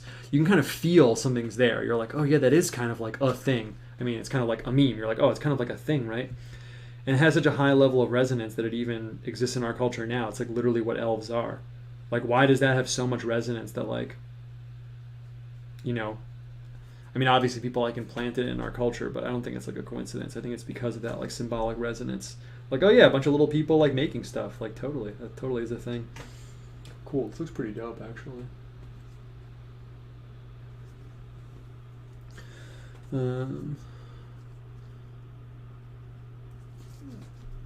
So yeah, I saw someone in the chat said, any chance of you putting everything on hold while I go make a sandwich? Unfortunately, no. But I do admire you asking me that. So I'm going to try and throw down these kind of opaque wings, but I'm worried I'm going to make it too opaque. Like you won't be able to see them. Yeah, it does not look good. Sorry. I'm just going to quickly pick that up. Cool. And I guess we'll wrap up the elf thing. People probably know, but like someone mentioned my DMT thread, so I'm gonna go the opposite route and kind of make the halos the wings kind of fat. Perfect. I'm gonna do this kind of quickly just because we're gonna push the folk art thing. I'm gonna do it a little bit quickly. Been in here for a little while. Cool. That's why I normally don't do pattern-based stuff. It takes a little bit, but I'll pick up the speed a little bit right now. But yeah, the machine elves, in case you don't know, I made a whole thread on DMT and stuff. People see like little kind of like machine-y creatures when they're on psychedelic drugs sometimes, which also just adds to the weirdness of the fact that they pop up in like all these different cultures. That was a huge thing Terrence McKenna was into. I really want to do some video or something. You know, I've been thinking a lot about how I'm going to level up my output and stuff in the next year, and I have so much I want to talk about. I feel like some way of doing videos or comics about certain topics is going to be a thing. But like, I really want to talk about Terrence McKenna sometime, because I was like devoted to that, like to an extreme degree. Like I feel like I probably listened to like every single audio recording he's ever made, honestly. Maybe even multiple times. And a huge thing of his is the machine elves, and that was like a big thing that I was into. And I really feel like it would be interesting to go into like certain like conclusions he drew in a general sense that I eventually broke with and like started to disagree with. That's also an interesting thing about the whole nature thing, since we're kind of just free-forming certain topics that all come together. But I think as I've been going more into like philosophy and stuff like that, it's also interesting, you know, you pick up these like little distinctions, and as I continue to like try and level up my situation, I feel like those are the things that really make the difference. And I really notice the difference between thought systems or people or just spiritual seekers who either see nature like as order in and of itself, versus people who see natural phenomenon as indicative of like a higher order. Sounds like kind of a subtle distinction, but sometimes when I'm reading someone's writing, or you know, an author or philosopher or something, I feel like that is like a really big distinction. Whether you see nature as an arrow pointing towards a higher mind or something like that, or if you see nature and the order in it and you're like, yeah, that's how nature is, that's really cool. And I feel like that difference is huge, honestly. Okay, cool. We actually got something kind of dope going on here. This is not exactly what I expected, but it's looking kind of dope. All right, so what I'm going to do right now, I'm going to quickly come in, and if this is the folk art episode, we're about to start going a lot faster. We need to go a lot faster, actually. I kind of got sucked into that. So I'm going to throw in, boom, these red eyes on our Greek Christmas goblins. They have red eyes. Perfect. Good enough for me. Whoa, my chair just almost broke, but it's cool. And I want to come in and put a little bit of a border or something on the angels before we start putting in the background and get going on that. I'm just fixing my chair right now. Perfect. The studio is real. It's not an illusion. I actually had to fix my chair. It's all live. Okay, so I'm going to come in with this green background. I want to punch up the pattern a little bit here. And we'll see how I want to play it out. I mean, I kind of want to get some stuff going on the outside. It took a little bit longer to get to this point than I thought. If anyone wants to ask me anything, they can, or anything, topics you think might relate to stuff. Maybe you could discuss Kandinsky and Schoenberg on stream. Schoenberg, yeah. Kandinsky is pretty cool.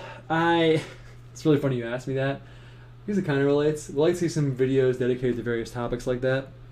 Yeah, I have a little list over here of things I want to do.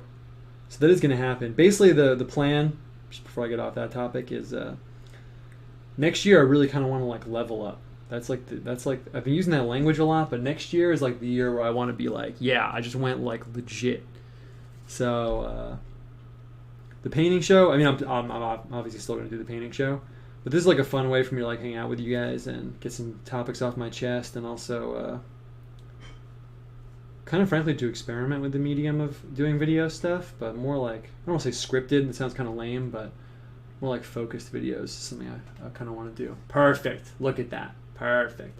Don't get me wrong. I love the live element of it. It kind of makes it more fun, honestly. But anyway, little divergence. You asked about Kandinsky. Yeah, Kandinsky's kind of interesting because I really find his writing and stuff interesting, but I actually don't like his art. I haven't said I don't like an artist in a long time, but just not really into the art vibe, honestly. I went to MoMA a long time ago, and they had a whole retrospective of his work. That wasn't MoMA, it was the Guggenheim. The whole museum was like full of his work, and kind of just honestly, like, you know, I guess if someone really likes him, that's cool. If people like artists I don't really care. It's not really a big deal. But for me, it was like it just got worse. You know, as you went up the spiral. In case you haven't been to the Guggenheim, it's like a spiral you walk up. So it started at the bottom with his oldest stuff. And then as you went up, it got later and later in his career, and honestly, yeah, it just got worse. But at that time, maybe I thought of it in a certain way. Maybe I have a different view of it now. I really don't like, honestly, when art and painting especially kind of like only appeals to painters and people of a certain mindset.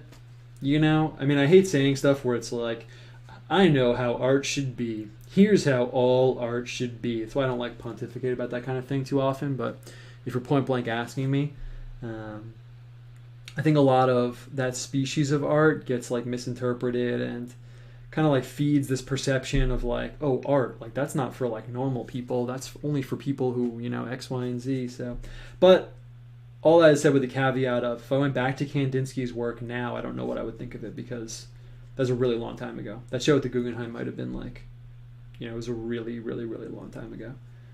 So yeah, but of course, at the same time, a lot of those guys were kind of trying to do their painting as like a spiritual endeavor, so it's a little complicated. It's not as cut and dry as like, it's whack or it's good. But yeah. Okay, I like this green that's coming out right now. It would be interesting to go revisit that stuff. I haven't thought about like the abstract expressionist art and everything in such a long time. It's really far from where I'm at right now. I picked up a magazine the other day.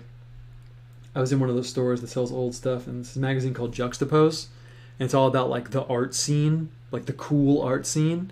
And I saw it in this store, and I was like, wow, I literally forgot this whole world existed. And I was looking at the magazine, and I was like, wow, like, you know, I had friends that used to get like, oh, we got this art show, like they're gonna have it in like Juxtapose or whatever, you know, and trying to get like into galleries and stuff like that. And I was like, wow, I just literally completely forgot this whole world even existed. Kind of a random tangent. If you don't know about art stuff, it's fine. It's not that interesting. Otherwise, is there anything else I wanted to hit on the mythology front before we kind of just riff on like other topics? Not really, honestly. Not really. As usual, I don't have an answer. I just have something I think is interesting, and I just think the whole elf thing is interesting, but I don't really have anything. I don't have an answer. I don't have anything deeper to say about it. What is it? Are they demons? Are they emanations from the mind? That's kind of a model I've been toying with a little bit more. That the way the mind interacts with its perception of reality is more complex than we think, and maybe, you know, some of these things people see are actually kind of like halfway between like physical reality and hallucinations. You know, maybe there is like a middle ground there somehow. I don't know. I haven't really fleshed out that theory yet, but I do think about it a lot. All right, same deal. I'm just going to throw in some red around these angels, and I'm going to try and go as fast as possible. Normally I never do that, but let's just see how far we can get together. You know, normally I feel like we fall into a little bit of a pattern sometimes on the show, and sometimes it's good to like mix it up.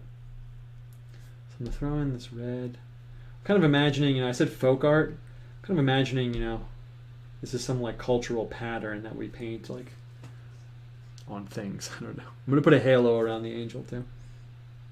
Come in with this red. I guess I could have made this a little bit less opaque, but it's all good. Perfect. And I mentioned before about, you know, you doing stuff like this. Like I said, you can imagine, you know, if you pick up a compass and a ruler, it'll probably cost you like $20-$30. If you buy like the nicest ones possible, you'll probably get a cheap compass for a few bucks. You know, you fill in the colors, make it look nice. You could really impress people. Then you can tell people, oh, something fell, but it's not a big deal. And you can tell people like, you know, actually, this geometric pattern I did, it's my way of thinking about the mind of God, how God orders the universe. And the girl you're on a date with who's come over to your apartment will be like, "That's so cool! Wow, how'd you learn to do this? It's so cool!"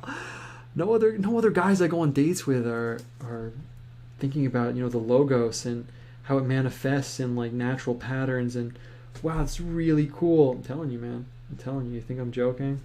Someone's out there laughing, and then they're going to go, actually, wait, that's a pretty good idea. Hold up, I'm just going to pick up my brush and paper towel that fell. Cool. Otherwise, let's see, anything else? I mean, I have a lot to talk about, but I kind of like to structure it a tiny bit. I was just joking right there, but actually, you know, I feel like that is another dimension that I want to expand my work into. Is I used to do a lot of hardcore geometry stuff, like a lot more hardcore than this, and it really does make me think about like the mind of God and stuff, honestly. Not like this in particular, but just in general. Okay, let's throw in the halos. Cool. It's looking pretty good. I'm going to quickly throw in the halos. Let's see how fast we can go. It's 8:26 right now. Perfect. Perfect. Otherwise, that's mostly what I've been thinking about. All that stuff, and then also what I said before, Clement of Alexandria kind of got me thinking about the idea of Greek philosophy as a prep for those nations and those people, and sort of, I guess you could say, non-Hebrew people in general to receive the Logos. It's kind of what I was thinking about. Just like the idea of the Logos has been so interesting to me recently. I've really been thinking about it like all the time. Kind of just like clicked. I was like, yeah, Christ is the Logos. And like, what does that really mean? And it was a topic I hadn't hit for such a long time. Talked about it last week, but all those philosophers and stuff, I hit a really long time ago before I cared about any of this stuff. So, and I'm really interested in it. What have I been listening to? I've listened to a bunch of philosophy lectures. But I don't know. Do you guys ever think about that? This is me asking you a question now. Do you guys ever think about that? Like, it's so interesting. Like, I think it hits me really hard because that's part of like what drew me into Christianity in the first place. I didn't think of it in terms of philosophy, but when I was doing my esoterica studies and like Western occult stuff, and when I first got like woke to the idea that God is real, that was something that I butted my head against a lot. Was like, well, yeah, like if God is real, which I eventually became convinced of, obviously, you know, it can't be like this total. It on the one hand, it can't be this like completely and totally abstract God that has zero qualities, that is just kind of like this gray fuzzy cloud floating there with no qualities or thoughts or anything, because God like made the universe, right? So I was like, it can't just be this like black void. It's like I'm imagining this black void that's just beyond my like comprehension, you know? I was like, it can't be that.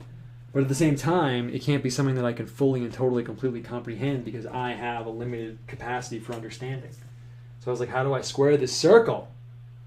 What's the deal? And then when I started thinking about the Trinity and things like that, I was like, oh, now we're getting somewhere. Now we're getting somewhere. There's like these three aspects of God, and one of them, you know, and I almost like reasoned myself, I've talked about this before, but I almost reasoned myself up to that point where I was like, yeah, God must have like one manifestation that's like, I made the universe, I'm kind of unknowable. And then he must also have this manifestation that's like, okay, but here now I'm intersecting with the universe in like a meaningful capacity. And that's kind of like what got me turned on to Christianity. And now I'm looking around and I'm like, oh, obviously other people thought that too. And that's kind of like a interesting thing that they're vibing on in Alexandria really hard. Let's see, I'm going to quickly put these into over here. Perfect. So I'm going to throw in these over here.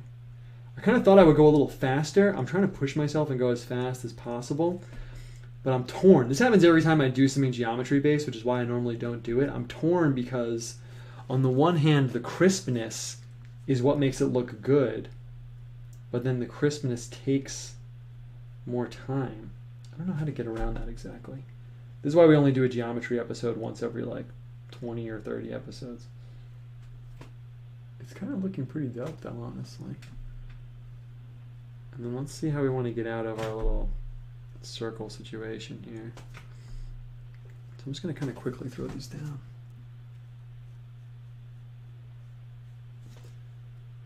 Okay.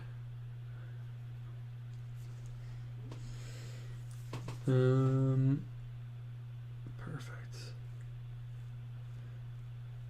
Otherwise, I've just been trying to escalate the Christmas vibe.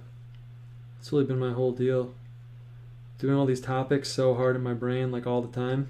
I don't know what your guys' like day to day is like, but honestly, like I'm kind of always going really hard on all this stuff. Like this is not like an act that I put on just for the show. Like after the show, like I'm gonna put my headphones in and probably like do some dishes or something, and I'll be listening to some like talk about this shit.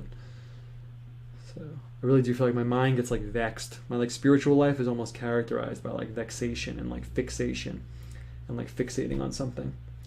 But it all kind of comes together. In the realm of the logos stuff and the order and the universe stuff, I have been hitting the symmetry books, and I don't know, man. Honestly, it's just so I like talking to you guys casually. It's just been so hard for me to go like deeper, because it's almost like years and years and years ago I hit all the surface level stuff. And now that I'm trying to go deeper, I'm like, there's no way that I found it all. There's no way that I, you know what I mean? I'm not that smart. But when I get these books, I get books about nature and patterns in nature and order and symmetry, and I'm like, like this is all 101 stuff. This is all 101 stuff. I got all these books recently, like curves, symmetry, nature, pattern, and I'm like, bro, I was on this like 8 years ago, like golden ratio, like I know. Yeah, if you don't know about it, you should check it out. But I'm like, I know about the golden ratio. I know about it. Like, hit me with some deeper stuff. And it's almost like to get to the deeper stuff, you have to like really crack out and find some like frankly like really schizo dudes, which is what I'm doing. I ordered a book called like The Crystal and the Dragon. It's by a guy named David Wade, and it's all about order and symmetry in the cosmos. And I'm like, let's go. Let's go. Don't hit me with the golden ratio. Look at this pine cone. Look at this sunflower seed pattern. Count the... I did that. Phyllotaxis pattern. If you don't know about that, check it out. But I'm like, I did it. I did the phyllotaxis pattern. I did the golden ratio and seashells. Let's go. What's the next level? Anyway, it's kind of my vibe right now. Okay. It's looking pretty dope, honestly. I put this sun in the middle. I'm just going to quickly throw down some orange on the sun. I thought we'd get way further on the outside, but actually we still have time, so maybe that's how I'll do it. Maybe I'll just fast forward and we can cut to the outside. I kind of want to put a border on this, but I don't want to keep getting sucked into these details. Ike's9 had a thread about what makes architecture beautiful. It's like the 45 log line of pattern, complexity spectra or something. Yeah, people's theories about what makes stuff beautiful is really tight. It's going to bleed into the yellow, but I don't care because I want to get moving. And we'll come back and, tighten up the middle. But for now, I kind of just want this sun like fading out. And it's going to look a little messy, but I'll come back and tighten this up. That's kind of the plan. So all that matters is that the orange is crisp on the outside, because I can come back and paint it up. So that's also been kind of my vibe. Like, honestly, I got, like, how many books did I get recently? Like 5 or 6? I got a bunch of them. And, like, it's not even that they're bad. Like, they're cool. But it's like, I need to go to the next level. And it's kind of hard to get there, honestly. Maybe I just need to push it myself. And then also the pattern stuff. The pattern stuff gets hard, because then a lot of it goes into, like, Islamic art. And I'm like, yeah, okay. That's tight, don't get me wrong. I like Islamic art a lot, but it's, like, not my vibe in particular. I'm actually going to kind of abandon what I'm doing here and just kind of put in this little like glowy center. It's like the sun in darkness, you know, because we talked about the winter solstice. Cool. Bring out a little bit of the orange. Perfect. That's what we needed. That's actually how we needed to do that. And I'll come in and put the sun in. Maybe I'll even put like a blue sun in or something, because it's like the dark sun or something. Okay. Let's get moving. Where's the big brushes? Hold up. I dropped them before, actually, and I was kind of trying to be suave, but I did drop them, so just literally hold on 1 second. This is the intermission where I grab the stuff that I dropped. Okay, cool. Okay, now let's get moving on some fatter brushes and some more escalational stuff. Honestly, we've been playing with the small brushes for so long. Let's break it out. Oh, there's a piece of my glove in here. Didn't look as cool as I wanted. Boom. Let's just tone in the back and stuff, man. Let's get it going. Christmas, Advent, night. I don't have indigo, really, which is my normal night color, but I've been vibing on the Prussian blue. Let's see how this goes. Boom. Perfect. So that's where I'm at. If anyone wants to join me on my little quest, I'm in Alexandria, 2300 AD, thinking about the logos and trying to see how I can schizo out a little bit on patterns and stuff in art. Hitting the Neoplatonism stuff pretty hard. That's basically the tail. That's basically the tail over here in the studio. But now, let's lay down some color. Yeah, nice. I don't know how dark or not I should go. I don't know if I should try and use the cardboard background or what. Let's just go for it. See, the other thing is, since I'm using this cardboard, I actually don't know exactly how it'll handle, so it's a little bit of a curveball. Like on paper, I know exactly how things will dry and how they'll operate and stuff like that, but here I don't exactly know. But it's not a big deal. And it's kind of a decision if I should come in here and put in these kind of dodecagon sides. I'm going to do it. Let's do it. Let's just see how this all turns out. We've all been sitting patiently, laying out the details. Let's get some big things happening here. Cool. See, anyone ask me anything? No. Someone said, what's Neoplatonism anyway? But you didn't tag me, so I didn't see it. Neoplatonism's pretty interesting, dude. It's kind of interesting for early Christian stuff because it's around and floating around when a lot of the early Christian guys are getting it going. Let's move this a little bit. Cool. And we need a lot more pigment up here. And it's kind of cool because it's setting the stage for a lot of ideas about how this, like, you know, source of order and like higher realms God can intersect with our universe without it being like a pantheistic or like Gnostic thing. That's kind of the other interesting thing when you go really hard into like different like philosophical systems. It's like, how do you avoid drawing like certain conclusions? I'm just gonna move this light a little bit. Perfect.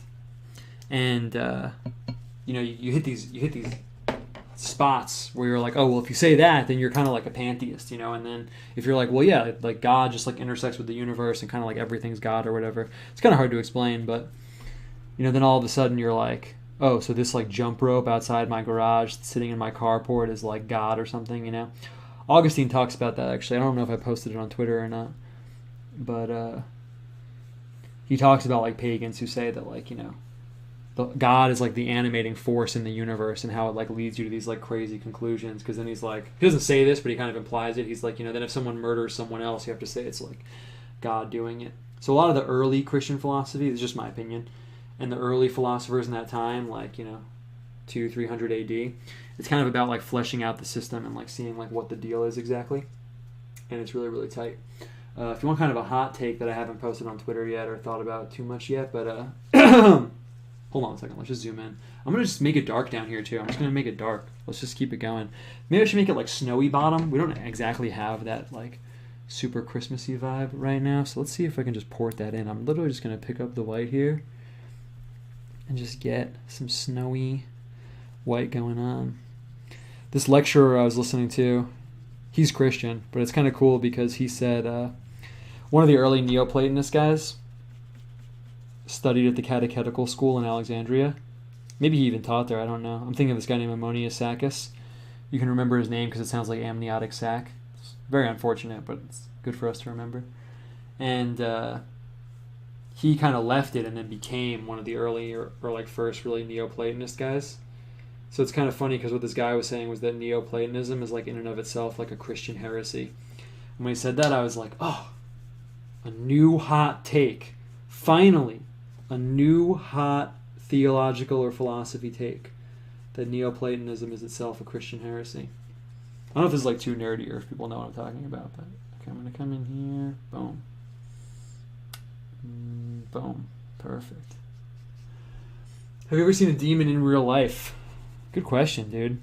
You know, I don't know. I had this time that I was on psychedelics and I did see this entity that had like horns and stuff, but I don't know. I don't know if it was real or not, honestly. I mean, I was on drugs. That's the thing, is that, you know, you always kind of come back from it and you're like, was that real? But it was pretty weird. It was kind of this like satyr-y creature that actually was posed in like kind of a classic like occult way that like told me kind of like to stop looking at something or like not to talk about something. It was pretty weird. So kind of a maybe but not really is the answer there. Maybe but not really. I could tell that story. Some people have heard it before. Do you pray from a prayer book? Forgive me that that's too personal. I'm just really into prayer books as of late. Not too personal, man. Nothing is too personal on the painting show. It's literally why I'm here. It's just to hang out and talk with you guys. And to slowly meme you guys into doing art. That's actually the real reason that I'm here. And then people DM me and they're like, "Hey, you know, I watch your show sometimes. I got some paint and I got some watercolor pencils," and I'm like, that's how it begins. Anyway, though, I go back and forth. The only prayer book I have is this Orthodox prayer book someone got for me, and I do use it sometimes. I actually do like it. It has like prayers before bed and stuff like that. I do pray before like meals and stuff like that.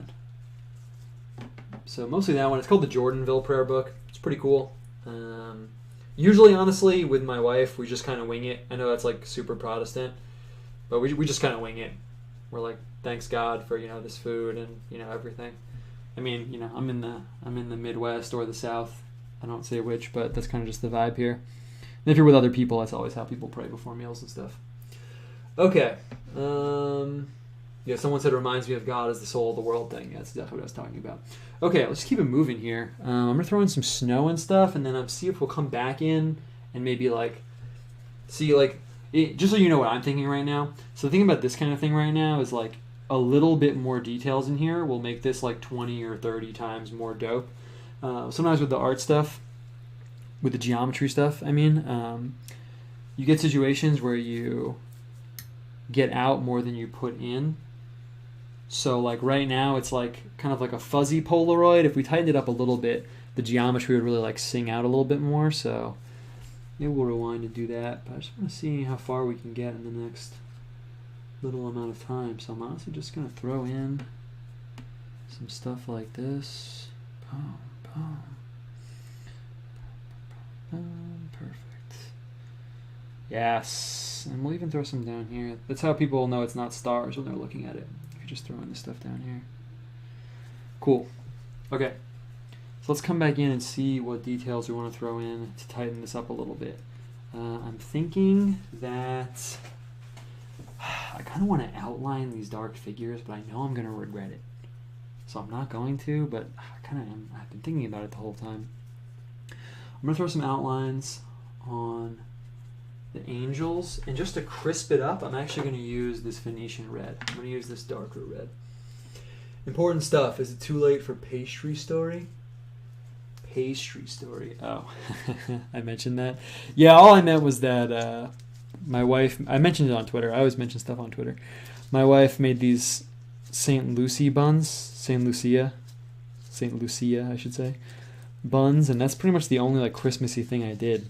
And I kind of felt like a poser because I came out of my studio and she was like, "Oh, I made these, you know, St. Lucia buns." And I was like, "Cool, that's awesome." And I'm like, "I don't know what that is.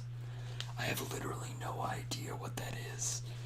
And she was like showing me pictures, and she was like, "Yeah, St. Lucia Day. Like, look, here's this picture." And you know, she had this picture of herself with like, I'm just turning this tube. I'm just trying to get this paint out of this tube right now. It's so difficult. Wearing this like headdress that's kind of like used to celebrate St. Lucia Day, I guess, where you have this like wreath on your head. Okay, I can't get it out, so I'm just gonna have to dip in here. And I was like, man, I don't know anything about this. I just got owned by my wife. I just got theological tradition schooled by my wife because I didn't know anything about it. But the buns were really good. I'm not supposed to eat like bread and stuff, but I ate them anyway. That's the story. That's the story. Okay. So I'm just going to come in and I'm kind of just going to see what I can do. So what else is interesting in terms of making patterns is that this is the top one. So I'm going to try and make these lines extra crisp. Boom. Because your eye is really going to look at this one and read it into all the other ones. So I'll go quicker on the other ones, but since this is the top one at like 12 o'clock, it'll kind of set the stage for the other ones. Didn't really get the opacity level I want. I'm literally just dipping it into this brush. Someone said one of the biggest problems I have with gradients is the edges always end up outlined. In what medium? In watercolor? Let's talk shop, bro. And also tag me if you respond, because otherwise I'm definitely not going to see it. let's see, anything else I should lay out? Honestly, man, I kind of just emptied my head to you guys. That's really it. I really want to go deeper into all that stuff, and I am like revisiting the Plato stuff. It's sort of like I had that meme I posted where actually I never posted this, but I kind of have this metaphor that I feel like has been characterizing like my whole life for the past few years, where it's like I went all the way through this cave, right? And the cave is like esoteric studies, you know. So the cave is like, you know, you're going down deeper and deeper and deeper, and it's like, you know, you're passing like the UFO hallway, and you're going through like, you know, Ugaritic mythology, and, you know, Mongolian Tengrism, and, you know, sky gods from Tibet and Buddhism, and you're going all the way down through these like epic tunnels and stuff, you know. And then I got to the end of the tunnel, and it's like, surprise, Christianity. Like, wow, I didn't see that coming. But now it's like I have this flashlight. I used this metaphor in a comic once, but now it's like I have this flashlight, and now I'm going back to all the topics, and I'm seeing how this flashlight gives me a new readout on all these parts of the cavern that I've been in before. And it's like for the past like 2 years or so, maybe, I don't want to say surface level, but for the last like 2 years or so, I've been hitting the more like obvious manifestations of that. Like I've been like, wow, I used a lot of like psychedelic drugs. Like, how does this flashlight illuminate this? Or like, wow, I went really hard into like shamanism. Like, how does this flashlight illuminate this? And then it's like UFOs, you know, how does this flashlight illuminate that? And going through all this stuff. But now it's like I'm going through the more like parts of the cavern I wouldn't have thought about. Like, I'm like, oh yeah, Plato. Like, I read all that stuff, but like, wait, now that I have this flashlight, like, how am I going to get like a different readout on it, you know? And I just feel like that's like the vibe, man. I wake up every day and I'm really excited about that, honestly. I'm only saying that so that I can broadcast some positive feeling to you in this strange world and time. But amid all the problems I have, I actually am really amped about that. It's like genuinely exciting to me. When I get like some crazy medical bill or something weird happens, I'm like, well, whatever, I can still do quote unquote my work. And this guy trying to collect some medical bill isn't going to come and like take my pain away.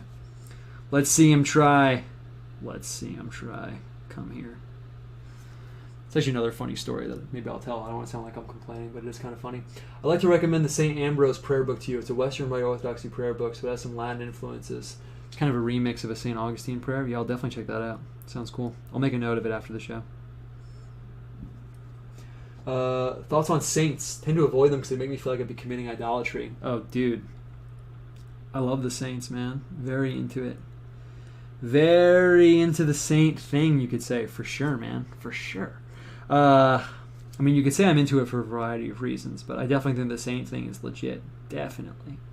I mean, it on a surface level, it very naturally fits my like inclinations, like the way the Catholic saints are set up, especially, where it's like, this is the saint for being a mechanic. This is the saint for painters. Like, really fits my like desire for an ordered, mystical system.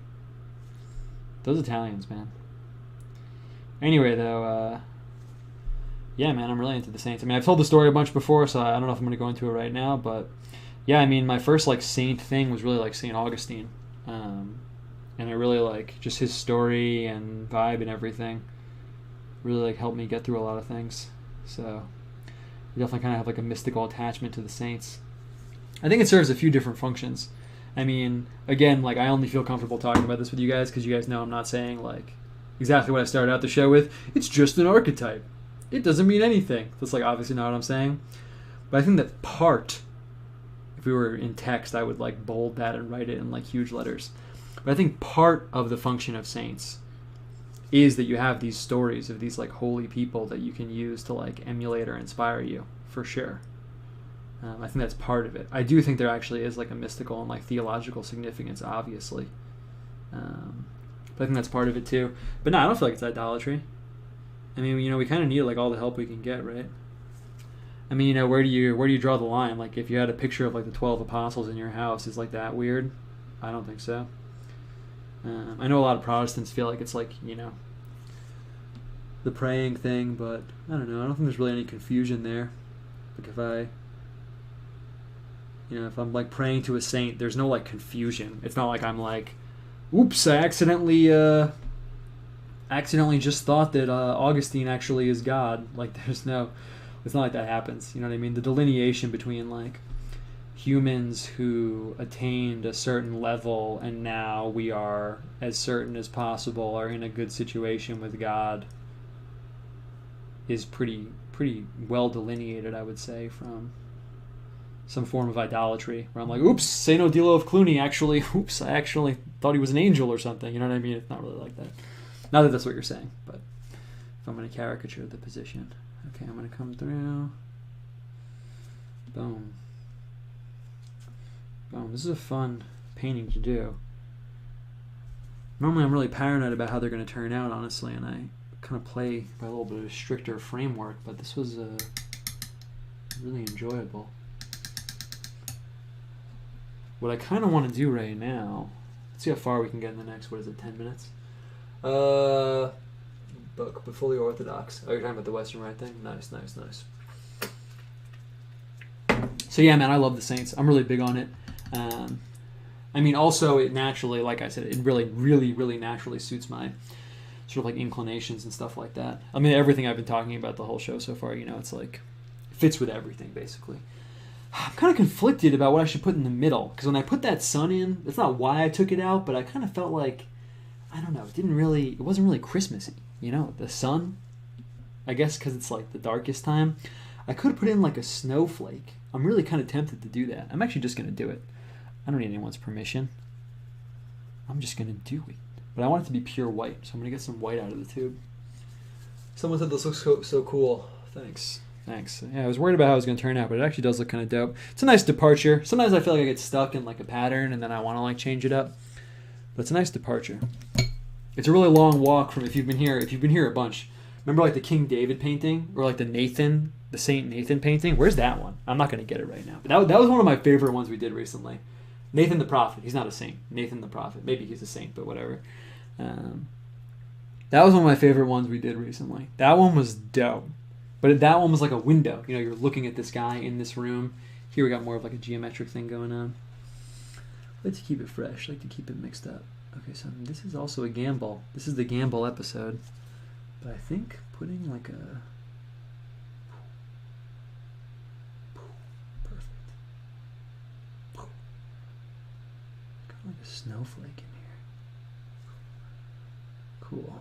And I just want to crisp it up a little bit, so I'm just going to come in.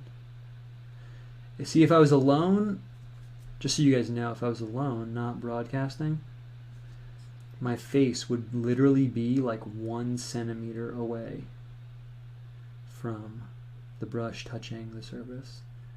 And I get really hardcore about cracking out like on the details. So it kind of in and of itself is interesting for me to just like step back and let it happen in like a looser way. Okay, we'll definitely take that. We'll take that for sure. That looks dope. Okay, cool. Gibbon guy said, I missed the first part of the painting. What are the dark figures in it? There's these things called Kali Kanzaro, so these Greek like Christmas goblins, but yeah, they kind of just represent like dark figures now. But they're like Christmassy, weird spirits from this Greek folk belief that I guess are kind of more like demons in this thing now. But anyway, it'll make sense if you watch the whole thing all together. Okay, it's 8:54, so we're pretty far along.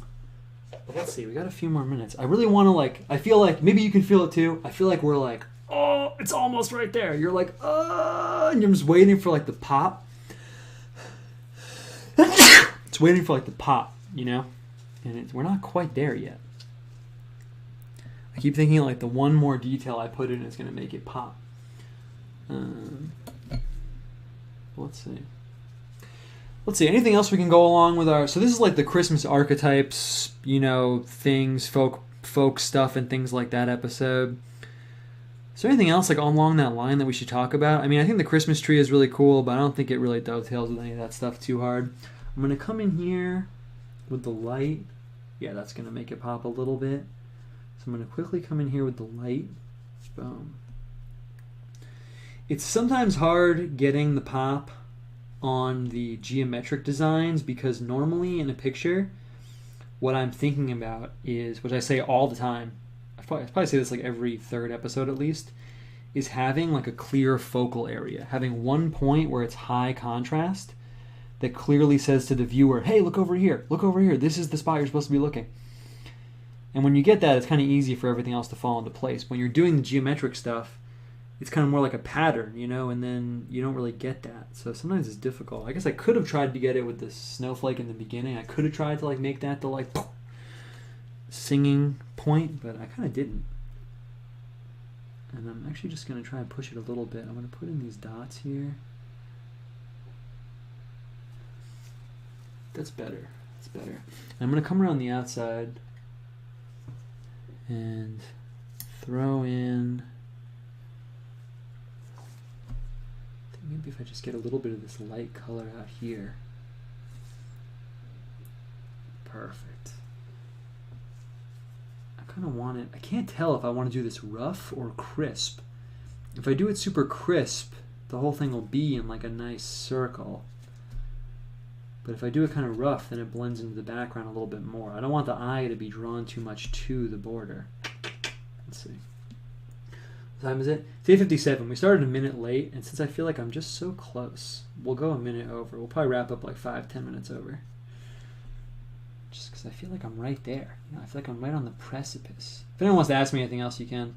Otherwise, I'll probably just riff about other stuff. Here we go. Perfect. Perfect. We're getting there. We're getting there right now.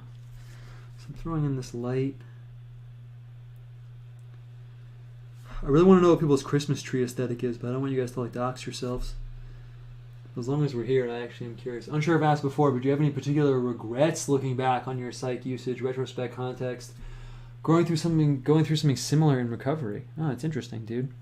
You know, I don't know, man. People ask me about like regrets in general. No one really asks me about regrets about like drug use or anything, honestly, but it's like in general, I feel like it's almost like impossible to, you know, go back in your life and like say like I regret X, Y, and Z, because it sounds like really cliche, like live, laugh, love status.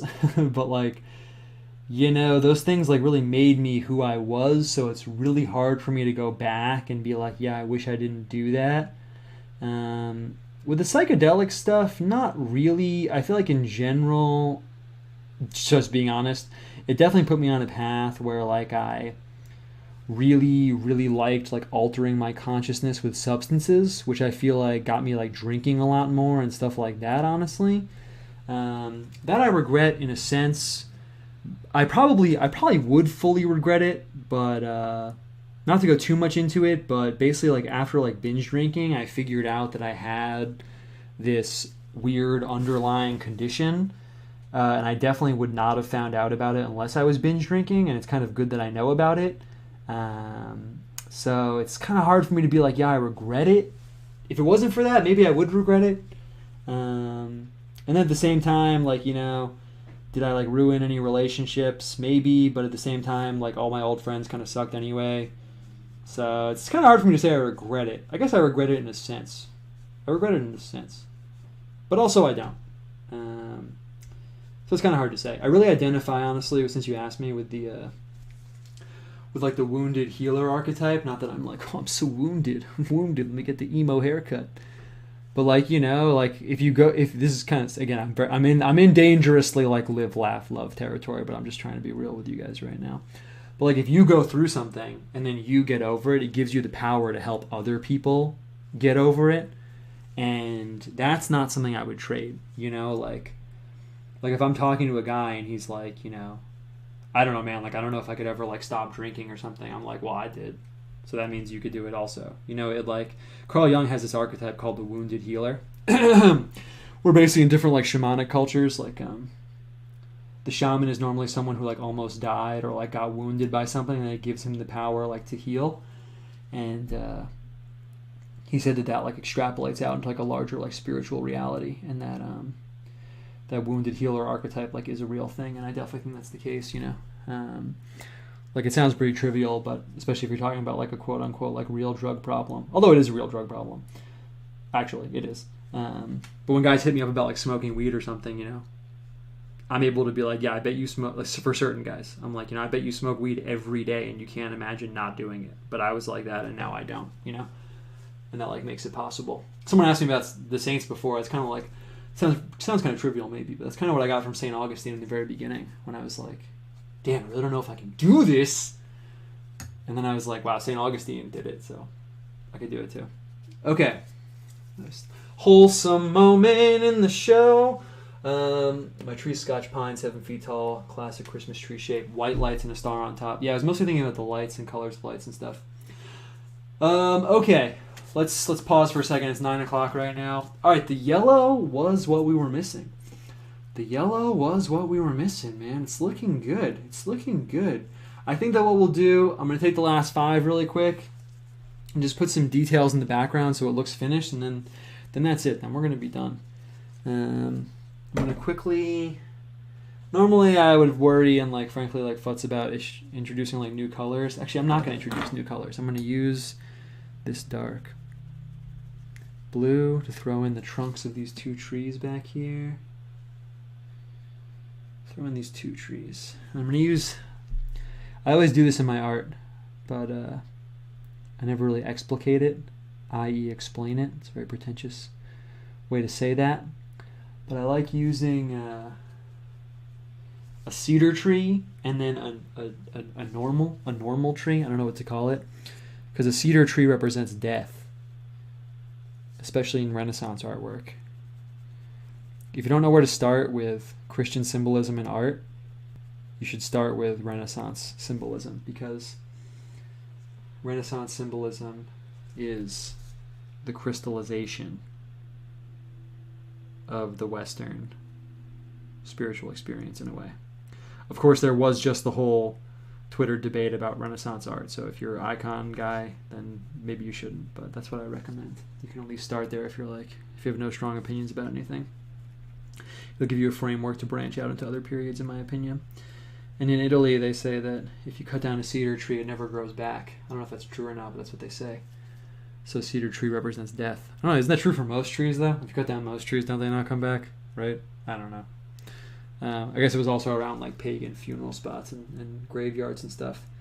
So I like to put a cedar tree, and I like to put a normal tree, one of the trees that lives on and on. Except that's not exactly the aesthetic with that bump, so I'm going to put in the point. It's a little bit more serious looking. So it's kind of like death, and then I usually put the other one on the other side because it's like life. So it's like life eternal over here, and then the world of death. They're separated. It's kind of fitting for the incarnation in a way. Perfect. And then should we really get a little cheesy? Should we get a little cheesy? Because I can put a little bit of snow on the trees. Put a little bit of snow on the trees. Then we're taking it there. Oh. Snow Nation, lock in. Okay. Cool. That's dope, man. Oh, get this shine out of my face. Perfect. Cool. I think we're good, man. Could go a little crazier, but honestly, I kind of want to just leave it right now. I can't tell if the right side is blurry or if I'm just standing in a weird location, but either way, I think it's good. Oh yeah, wait, let me move the paints and stuff. We'll leave it on a little bit of a simpler note. Sometimes I push it too hard and I'm like, oh, let's get the sunset, let's get the moon and everything in, but I'm kind of feeling how it's looking right now, honestly. I'm kind of feeling it. So let's wrap it up there. My obsessive nature just can't deal with this shine right over here. I just literally can't deal. Okay. That's good enough. I'm going to move the light a little bit. Perfect. There we go. We'll accept that. Perfect. All right. I'm going to move this too so we can just see this over here. I'm going to wrap it up. Cool, man. Nice. I'm looking at the computer screen, so I'm actually seeing the same thing you're seeing right now. Cool. All right, 9:05. Started 5 minutes late and 5 minutes late. Cool, man. Well, I was standing at the end. I always get kind of hyped when I stand up. Cool. That was a really good one. Like I say at the end of every episode, I feel the need to kind of go over everything again, but you were just here. So I don't need to. And I really like how that one came out. I feel like I've manifested the Advent Christmassy vibe a little bit.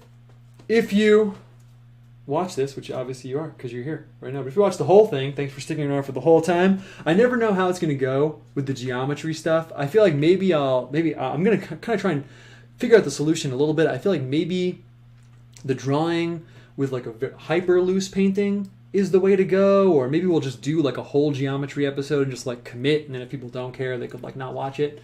But I think this was kind of a good spot. It took a little bit longer than I thought, so that's something else I'll have to work in. Otherwise though, man, that was a really, really good time. Things I should say at the end. That's basically it. Little bit of a plug for the studio, rare, but I still have all these angelology and rosary prints. I got a bunch. They're looking fresh, honestly. They look sick. So I got a bunch of them. I'm just going to plug that really quick at the end. I got the rosary ones, but you guys have probably seen that before. The one I just showed you. This is not one that I'm selling. This one I just keep for myself. So that's why it's like on the floor next to my desk. All the real ones are like locked up in boxes and stuff. But I got a bunch of these. Anyway, though, that's it, man. Thanks for coming through. I love doing this, honestly. It's a really, really great time. Thanks a lot for watching. Thanks a lot for participating in the spiritual battle that we're all locked in versus dark forces, our vices, spiritual warfare on many levels, a quest for the truth that I know you're locked into. You're locked in with me, and now we return. Now we return to the battlefield. Thank you for coming to my little painting oasis, but now we return. So thanks for coming by, and I will see you guys on the internet where we all hang out. Thanks for coming.